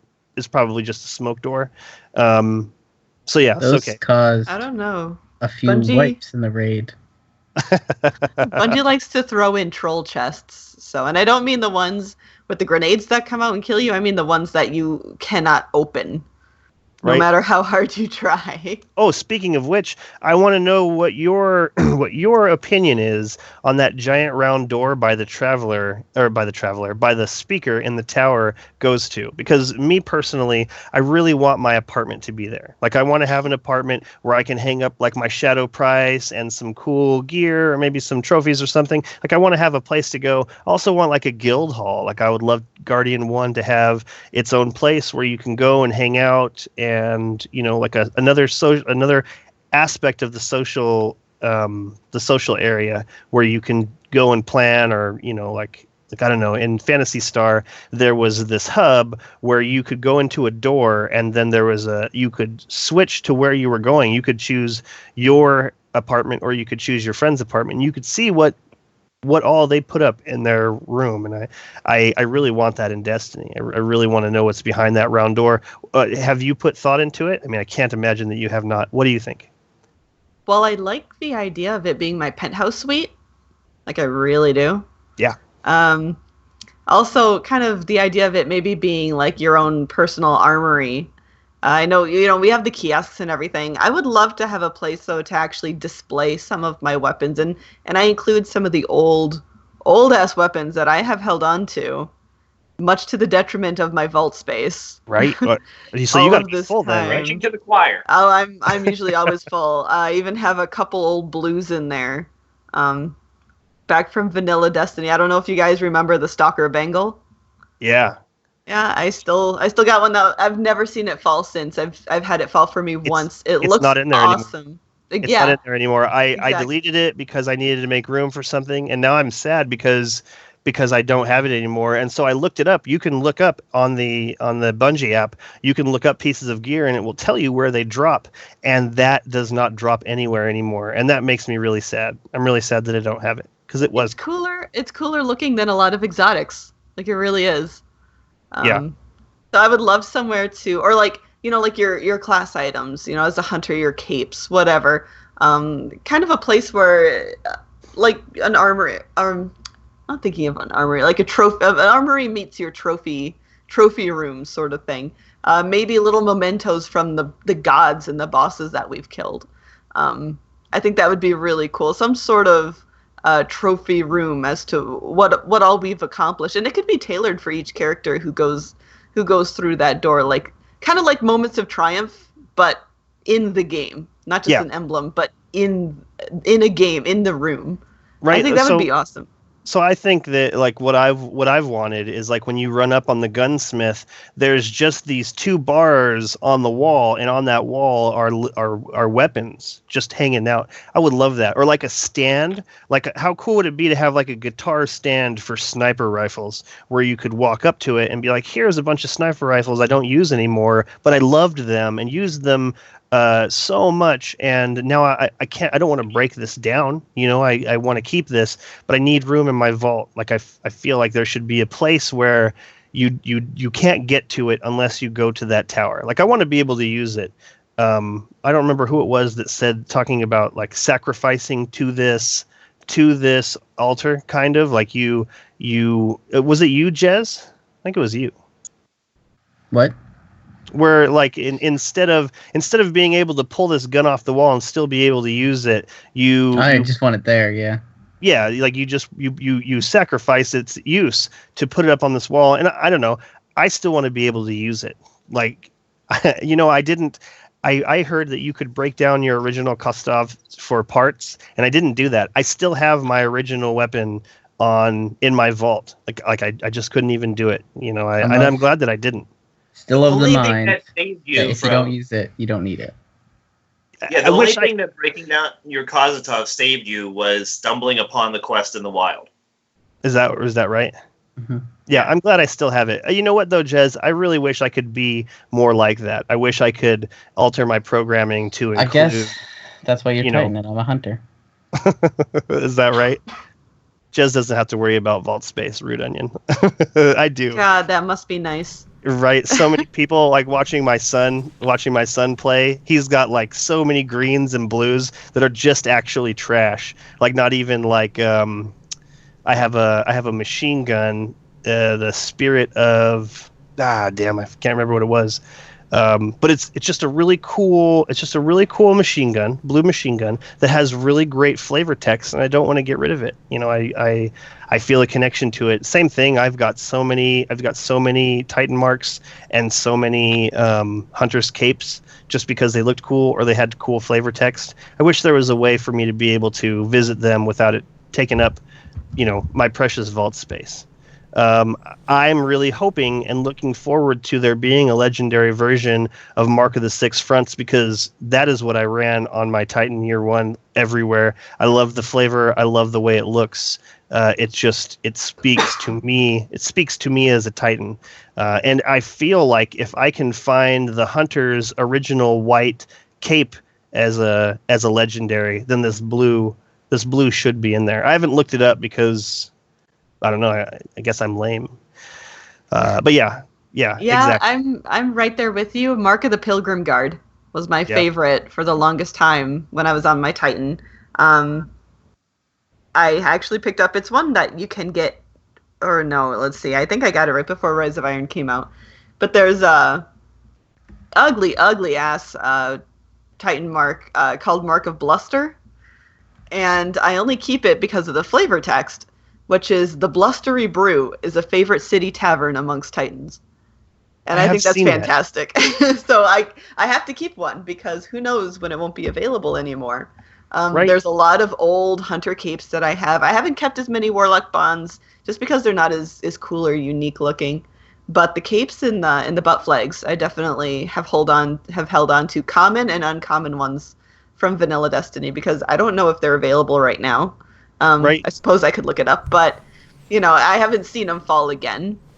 So Right, and here's the thing. The reason why I didn't want to delete my raid gear, which I ended up doing, is sure I could go and get it again because the raids are still active and they still drop. But I've already spent the time getting those things. Why would I want to delete it so I could spend the time to get them again? Which I plan on doing once they give us more vault space. Gray, you had something to say? Yes, Remy, I love hearing you talk about vault space. I could hear about you talk about vault space all day, all night. And you do. It'd be Yeah, awesome. we got last week without it. Unfortunately, we've got about 15 minutes, and as much as I don't want to bring it up, we probably need to talk about the raid. Oh, Wolf Bible says that he has the legendary version. You have the legendary version of Mark of the Six Fronts? I'm so excited.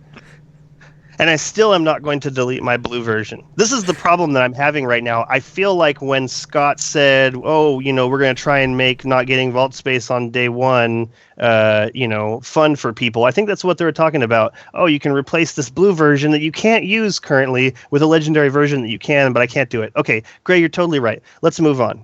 We need to talk about the raid. Yeah? Let's talk about the raid.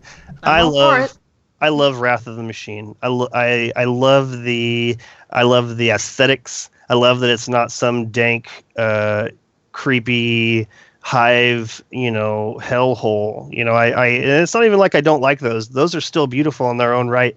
But I feel like I feel like Wrath of the Machine. It's like playing Destiny inside a Nine Inch Nails video. And I feel like that's really rewarding. I love the way the structures are. I love the size of it. I love the enemies. I love the jumping puzzles. I love everything about it. I've had a great time with it. I've gone through it several times, and I feel like I could teach it at this point. I feel very confident in my ability to express to another person, another Guardian, how they can get this done. And so I'm really looking forward to running it on the Xbox at some point, as soon as I get up to at least 365. I'd just like to open the floor to, let's start with you, RudeOnion. What did you think of Wrath of the Machine? Really enjoyed it. I felt like it was a little bit easier to understand. The mechanics are less complicated than in the Taken King. Although I will say that the Taken King is probably my favorite raid in the whole thing, and I know a lot of people love VoG, and VoG is great. I just felt like I got into the Taken King a lot. The campaign leading up to it was fantastic. Rise of Iron didn't really have, Wrath of the Machine didn't really have that build up through the campaign. There's not a whole lot in the campaign that mentions leading up to Wrath of the Machine. They talk a little bit about the fallen, the priest or whatever, but it doesn't have the same tie-in between the two as the Taken King did. That said, I think the encounter with the Des Zamboni is one of the best in any raid that we've had to date. And I like this raid because it's unique. It's a little bit shorter. It seems to be right between kind of Crota and King's Fall, like kind of nestled in there comfortably. Something that maybe needs less of a time commitment, at least once people get strategies nailed down, especially for that second phase of the boss, which is killer. I've only done it once, and I'm super proud of that. You should be because before you're able to do it, you're not able to do it, and that place sucks. I would hate to be there. Thanks, I would buddy. hate to be in that place. Gray, you are still in that place. You're confirming that the Xbox One side of things needs my help, and that we could go do this together. Yeah, it needs your help. Yeah, if you could stand in the back of the map and hard scope the boss for us, that would help us a ton. Pull an effort. Right, pull an effort. Let's meme that. Let's get that memeing. What we're saying. Unfortunately, our issue is just a lack of time.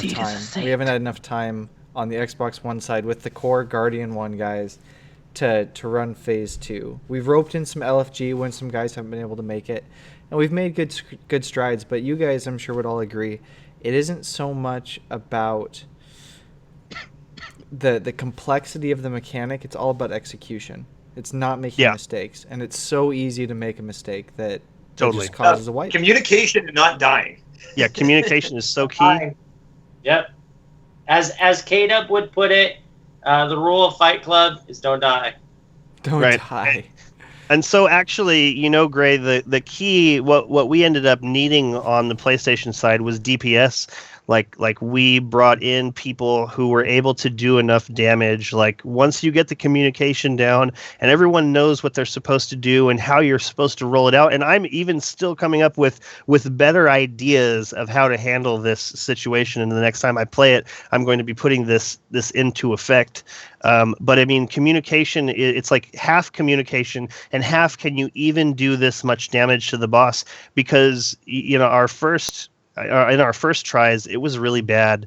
It was definitely, when it came down to was DPS. If you cannot do enough damage to the boss, it doesn't matter how well you communicate because you really need the numbers. Part of it's light level. Yep. Well, that's definitely is DPS. sharp. That's how much damage you can do to it. It calculates right into it. Now, with that said, that was kind of where we essentially arrested as our raid group. Prior to that, our day one raid experience was a complete blast. The Guardian 1 group of guys on the Xbox One side, and we treated it like a race. So we didn't dilly-dally. We didn't look for chests. We really went to try to go as fast as we could through these activities. And just the camaraderie, the excitement. We'd finish a boss. I'd be checking the streams to look at where the Guardian Radio group was, to where the Sharks group was, and are we ahead? Are we behind? How are we doing? And it was a blast. We were having a great time, and I think we've got a really solid raid group on the Xbox One side that will continue to do this and continue to work through as we kind of move forward and experience this raid. The next time we go through is when we're gonna dive in and find all the chests, and we're gonna get the monitors, and we're gonna work on that pulse rifle exotic quest. But my first time going blind, just like RudeOnion said, her first time, and I can't wait for the next raid that I can go on blind because it was so much fun. Yeah, there's so much joy to be gained from exploration on your own and figuring out things on your own, and I don't know, that is worth well more than the $30 that this expansion cost us. And you know what? And I want to say this right now on stream. We were talking about this before. The Xbox One side totally creamed the PlayStation side as far as getting through encounters quickly. Like we had two things going against us. Number one, I was dilly and dally for the entire team. Like I wanted to find the secrets. I don't know why I wasn't racing as quickly as possible.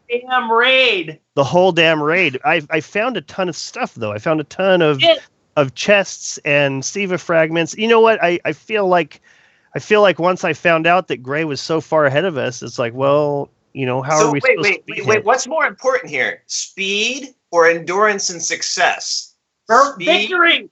Endurance and success. Well, but here's the thing, Agrios. It wasn't my exploration that was holding us back the most. Like if we had beaten the encounters like Gray's team did, then we would have been farther ahead even with my exploration. Like hands down. People dying slowed us up, and because we were dying, it was getting frustrating for people, and when people got frustrated, they would die more, and then we ended up taking breaks, and yada, yada, yada. Yeah. Cat. So Gray's team really did move through the raid very quickly, very efficiently, and it looked like you guys were having a great time. I had a really good time too. I for some reason couldn't stop myself from doing exploring. Here is where I'm obviously supposed to go, and here is this area that clearly needs exploring. I don't know. I should have been moving a little quicker, but it definitely wasn't my exploration. It was the reason that we were so far behind. It was the constant wiping. It was really bad. Where was I going with this? Agrios, did I ask you a question about something? I don't think you asked me any questions, but I think specific. Well, yeah. Why don't you give me an answer? All right. I thought the raid was a lot of fun. I like doing it blind. I thought, we did great for our time there. Going in, just in the particular manner we were prepared and whatnot, I didn't really have any expectations on taking World first, so I was happy to smell the roses as we went to a degree. I had a lot of fun. Even though how many hours did we go straight that day? It was 11 and a half. Yeah, it was 11 and a half. Yeah, 11 and a half That's hours, not right. funny. Didn't seem like That's 11 and a half hours. I kept playing afterward. If I was having a bad time with Destiny at that point, like, I would, not have kept playing Destiny. I agree with that statement. Well, I'm glad you have a good time. I hope that my exploration didn't bum you out. Not at all. Jez, what about you? What was raid day like for you? And what do you think Hectic. about Wrath of the Machine overall? Do you enjoy it? Okay, so mine's gonna be a little bit more nuanced instead of saying "Yo, it's great." So you can tell what team designed which raid because it feels like this was as like go as Crow's End was. So I see what you're all saying. I can think of is this is just Crow's End, and they've learned a lot, and it's really good, and it looks really pretty, but it still feels too short. I'm probably gonna say that until we have like 10 boss long raids, but So Interesting. that's kind of where I came from, is having Interesting. really long raids. Well, what are you Knox said talking in about? the comments that I knew World's First was out for us when I found out people were 387. Bungie Oh, fail. So Absolutely. this is something Yeah. I'd like to talk about is why does the raid have to be 3 days after launch? And whether or not I have a good time in the raid or stand a chance at getting World's First should not be dictated by RNG. See, Like, my with the tools could longer not have helped me boss- get an artifact for the raid. What's that, with Jess? the longer boss tryout, like World of Warcraft does, is like if they have like 7 bosses or 10 bosses, they could be like, okay, you've done the first wing, and you gotta do that next week, and you gotta do that next week, and then you get enough gear to be able to do the next wing. Like you're working progression in the raid rather than basically finishing with what you started with. And that's a neat concept. And it would also draw out the World's First to be more of a week-long affair, and hopefully they would also delay it. It's I basically just think- to make it an event instead of piggybacking the launch of the expansion.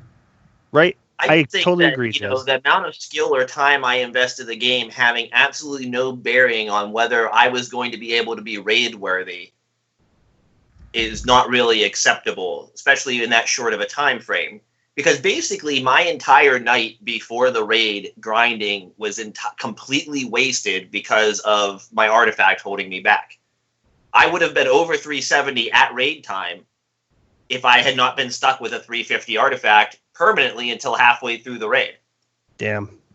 And like that really bothers me that how good of a time you get to have at raid launch is dictated by RNG and not at all by skill or even time you have to invest. Okay, so here's this came out of Reddit, and this kind of hits everything on the head, to be quite honest. I believe that Bungie does this because they want people to go in there and it be hard and maybe not complete it. But here's what they put on Reddit. Guardians out there will always find a way. All right? And they found a way, even if that way meant going and playing strikes over and over and over again and doing everything else that they could to grind up those to get those specific artifacts and whatnot. And So, I agree with Sharks, you. I'm going to I interrupt you just real quick. The grinding of the strikes was an effective way typically to get up to that 365 number. The part that I think I took the most contention with was the hoarding of exotic engrams and using that That's to not- boost your light. The things that really would have done it is exotic engrams and people that have been sitting on all these strange coins. They can basically buy faction rep and Yeah, but that's level and level. You know, there were so many. This has been a gradual, from day one that we have been hoarding stuff, and they try to change the way we're hoarding things. They don't, okay, we complained year one, oh, we have so many strange coins, so they came up with a way to use strange coins, but you're still not going to use them all. You're still going to compile all this stuff, and you're going to use it. That's the whole point in having that stuff. So instead of putting walls, on it, don't have any walls, let it be open, and then don't have it open 3 days later. Let people go and enjoy the game. I love this game. Okay, I thought that what came out is awesome, but I literally spent hours and hours and hours with many Guardian 1 members going through playing strikes the whole week, all the way up until the raid. That's ridiculous. There's no reason for them to do that because there are all these other options. I mean, I had 114 exotics. All right, I got myself up pretty high. In fact, now I'm now after the raid, I am literally 386.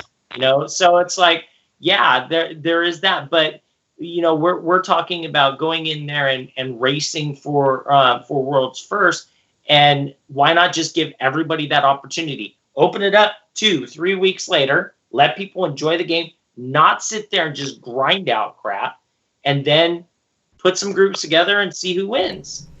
I'm a bigger fan of them putting in a light cap. I think if they would have put in a light cap of 370, nobody could exceed 370 until a week after the raid has launched.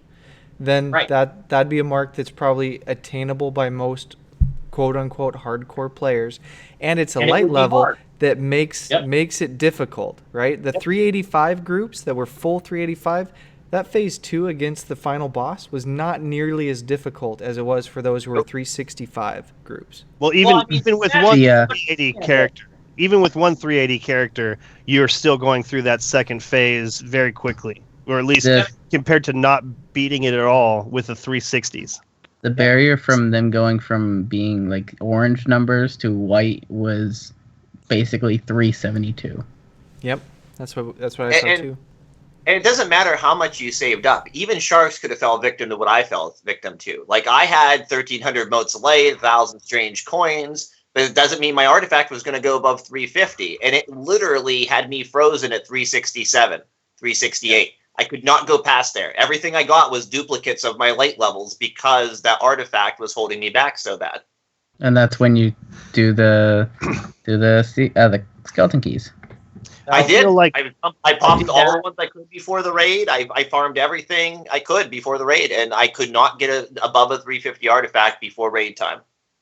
And that's where I am right now too. 367, I believe, is what my main is at. I completed the raid at 364 due to a very patient raid team. But yeah, I feel like I've hit a wall here, and I've been doing as much as I can. I'm one of those ones who was hoarding strange coins forever. I feel like I've been like at 600-700 strange coins for like a year now, and so I dumped a whole ton of them into New Monarchy. And what do? Those bastards give me 2 shotguns after leveling up 2 straight levels, same light level. One was a light level lower because I have a few items that are very high. And then a number of them that I can't get. I can't get anything higher than what I have for them for, because it takes my average light level, which is right between there, and just gives me crap that I really don't need. And I understand that it's something that you're gonna have to work toward, but it gets a little frustrating when it's all RNG based, and I've put all of this time into it. I can't break that 370. I can't. I just broke the 370 on PlayStation. I barely did. I want to talk to the many Bungie developers that are listening right now. What I want you to implement is when you get gear that drops, it should be based off of the highest light level of what you're carrying, not what you're wearing. Oh, don't tell Agrios. Oh my God, please. That for 2 years. Because having to sacrifice light level for a slightly better kit can mess up if you forget to change at the very end.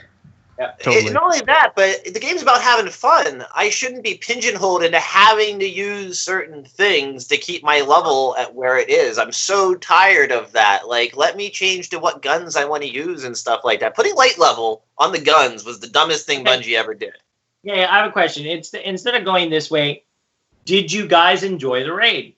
Did everybody enjoy the raid that did it? Yeah, I enjoyed the raid. Yeah, For the most part. And now that I've run it a I would couple of enjoy times, the raid for at 370. like now that I've run it yesterday we ran it twice and we didn't even fail. Like the first time we ran it again, we didn't even wipe, not once. The whole raid we just walked right through it. It was so nice. It felt so good. And then we got the quest for that thing, and then we had to run it again, and it just feels awesome. Like the whole thing is it's Did that make you orchestrated. feel like it was closer to Crota's End than any other raid? I feel like the difference is that everybody has to participate. Instead of everyone hanging back and one dude going up there with a sword and all of your hopes and dreams being put on him, Sharks. I feel like everybody has to participate. Like there's, and communication is so key. So I see what you're saying. I definitely see what you're saying. But yeah, them like throwing them balls. I Jez, do did you actually. guys I finish love it that day raid one? mechanic. Yeah. You guys did finish it day one? That's Yeah, 'cause Jez is awesome. Okay. So Jez gets the so- co-host that won the race. Because He's the only co-host. co-host. He put the Guardian He's one on the that host. one. Here's your spoiler. Here's your spoiler warning. At the very end of the raid, we were. This is like 5 hours in. We got him down. It was the third DPS phase. So this is like the long one, and then he goes back to the center, and then he like disappears at the end of it, and then goes to the front. And we're like, okay, everyone do safety dance, go to the pillars, and then the pillars not lighting up, and we're like, Yes. what? That pretty much happened to us too. That happened to us. That I- totally I- happened to us. We Like- saw the pillar disappear, and then we turned around. We're like, "He's there! Shoot him!" Right, and it And- was too late. Too late. Yeah. So then we, because we were all interclan talking, we're like, he didn't tell us. And we wiped. And then we would have been the second team in our clan to Oh beat it. man. And that put us to, I think, third or fourth. Yeah. Crazy. Well, good for That's you guys, crazy. though. That's awesome, Jez. So That was fun. So to answer your question, Knock, I feel like the Bungie fail was just like I am all about rewarding players for their efforts. Like people like in year one, I ran that weekly strike on each of my characters for those strange coins every single week. Every single week I did it so I could have this gigantic hoard of strange coins. I feel like what the problem was is that they made it so that unless you did that, you were being punished. Like I feel like definitely give the people who prepared for this the most, give them that little bit of extra heft because they've worked towards it. But something like Sharks was cheating. You had 114 exotics. Are you crazy? How was I cheating? No, I'm just saying that by a Bungie allowing you to go past the level, it just makes it like for the people who had an entire team of Sharks, they didn't really struggle. All they had to do was figure out the mechanics and do it. When we raided, I wasn't past level when we raided. No, you weren't. But then the next day you were, because you blew through all those exotics. You raised your light up super high. Yeah, but I mean, but like if they only allowed you to get to 370 that week, then Right. your boost would have been significant, but not game breaking. Not. Okay, I wanna change subjects because we don't have much time left. Exotic. Literally minute. pulse rifle. Yeah, we have 1 minute Literally, left. What do you want to talk 47. about, Sharks? Okay, the exotic post rifle. We have to talk about how the community has totally come together, whether it be big YouTubers or little peons, and they've worked together and put all this information out for this amazing quest that is absolutely amazing to do from start to finish. All right. Yeah. And anybody that hasn't hopped on board yet, you need to get on the internet, look up this information, because if you don't look up the information on this, you are not completing it. It would be literally impossible for somebody to just go in there with their fire team and try to figure it out. But you got to do this and you got to try it because it is amazing. And the gun itself is amazing too. It is. It is. I don't know How that I long want does to it give it take the from start exact to slot. finish? Okay, so you got to do 2 raid runs. You have to do 1 strike run. Then you have to Three do strikes. 3. 3 strikes, 3 crucible. No, technically 4 strikes because you also could do Sepix Perfect. Oh Right. yes, Sepix Yeah, but perfected. 3 strikes. We only Sepix did that, and then we did the 3 crucible. You have to win Archon's Forge 3 times. 3 times. I think everything was in 3s, right? If I Mhm. remember right. Pretty much. And then you there's had these to do puzzles. patrols. You had to do patrols. How many puzzles? 3 puzzles. Yeah, There's 3 stages of this puzzle. And the puzzles were tough. Even with the calculators that they have out there, they were still kind of tough. So we're So, talking yeah. like 4 or 5 hours to do this quest? At least. Well, At okay, least. so That- we you can ran get through the raid. quick We enough. ran through the raid when we got it literally in an hour. Okay.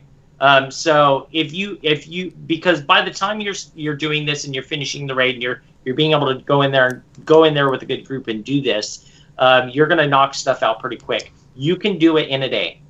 You literally can. Oh yeah, It's a lot of easily work. within a day from what people were saying. Yeah. But it's a hefty day. It's a hefty Oh, it day. is a Like hefty you have day. to put And you gotta be on. the time You gotta in. be on point when you're doing it. But yeah, definitely look into it. And all of the Guardian One members and anybody that's listening that needs help. I know that myself, Remy is up for it.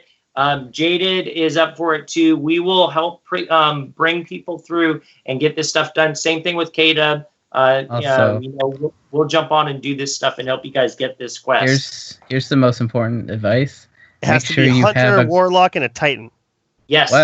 Way to steal my thunder. I hate you. I thought that's what you were gonna say, and you say I don't listen to you. But that's why I say you need to look up all this information before you go out and just jump on and try to do it. All right, because there is a lot of nitty gritty stuff that you got to do, and we're going over it so fast because we don't have much time left. But Yeah, we're out. this is very, very important to for everybody to hear. So Reminds me again. For the people don't record- know about binary.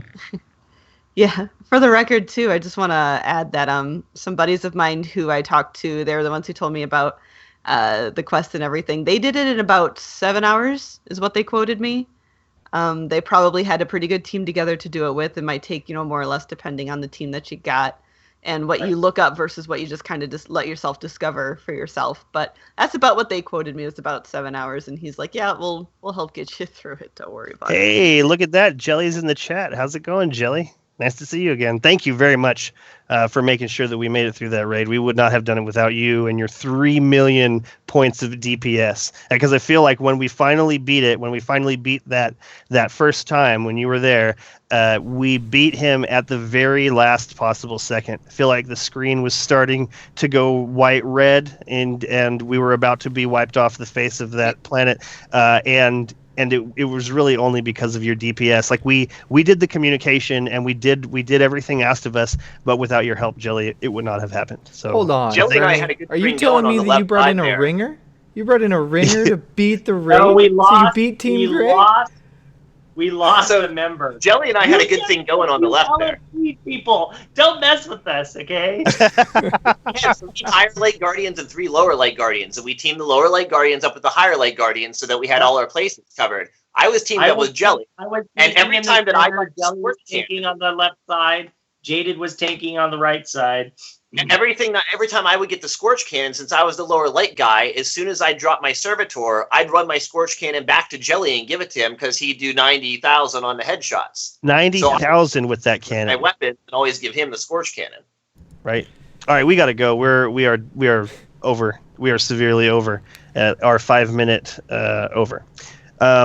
Okay, so we have still a ton to talk about. We will be here next week, same time, same place. Shout outs, starting with RudeOnion. Shoutouts. Yeah, like Anything you want to say? I was supposed to tell you about this before gosh. the show started. Yeah, is there anybody that you want to thank, or you could even mention Advertise again? yourself. Yeah, advertise your yourself. Oh You know- yeah, absolutely. Well, okay, well, definitely. Like I said, I think a little bit earlier, my YouTube's definitely RudeOnion. You can find me on Twitter and Facebook as well. Also Tumblr. I asked for who I'd like to thank. Definitely the people that I went through the raid the first time with. My buddies Reaper, Italic Reaper, and Jay Turnbull. You guys are fantastic. Thank you so much. Riker, one of my best buds out there. Yeah, a little bit of a side, something I didn't really mention earlier, but Morla Garandola, what is her last name? Gondora. Yeah, she is. She does the voice actress for Eris, and she also likes to keep up a little bit on my videos. I think she really liked the one I made about her. So That's awesome. definitely her. I know she sent my videos to Cosmo and Deej before, so really appreciate it, Morla. If you ever see this at all, you're fantastic, and I love you. That's awesome. That's way awesome. She's super cool. Great. She is. RudeOnion, thank you for joining us for this show. My shout out this week goes to Knock99 in the chat, my Guardian 1 brother helping us through the raid. Von Keats, which we got to know, newer Guardian 1 guy, related to Knock. It's his brother-in-law. Really chill guy to play with. So if on the X1 side you want somebody cool to play with, Von Keats is there. And then the X1 guys that I've run with for a long time, SDF Lawn Boy, Conspiracy, and Punisher. We had a great time. So my shout out goes to that raid team and many raids to come in the future. Outstanding. Sharks. My shout out goes to the community as a whole, and also Dado and his group for getting this quest going so that everybody could go out and enjoy something that I'm pretty positive Bungie didn't expect to be out already. So shout out to all of you. I feel like that quest was for math class. They mentioned the word math enough times in that quest. I think it was for math class. I think they did enough math and owl sector. I mean, right. Come on. I think it was. You guys can confirm that that's Also not the the color deal scheme. all day long. Right. Absolutely. Not only that, but I mean, this was all about nostalgia and throwback, right? And it was really a math class team that took world's first in the first raid, right? It was. Florida. Right? Yeah. So, all right, Agrios. So my shout out goes to all the Guardian 1 members who made the first raid day excellent. And I was also, you guys stole it already, but shout out to the math class individuals that did a great job on this ARG, Watts in particular. And special shout out to Jelly Belly for being a great left side fire team partner. Absolutely. Jez. Shout out to Aphrodite as always. Can't wait to see you in October. Okay, and I would like to shout out to my raid team. I had a really great time going in blind. It was a lot of fun. These people are Dakota, Jaded, Hegemony, Agrios, Sharks, and Jelly Belly. Without all of you, I would not have gotten where I was, and I had a really good time. Looking forward to playing some more Destiny. And that wraps up episode 102. I would like to thank everyone listening for tuning in. I hope you enjoyed the show. If you have any questions or suggestions for topics to be discussed on the show, please leave them in the comments below or send them to feedback@guardian1.net, and we will see you next week.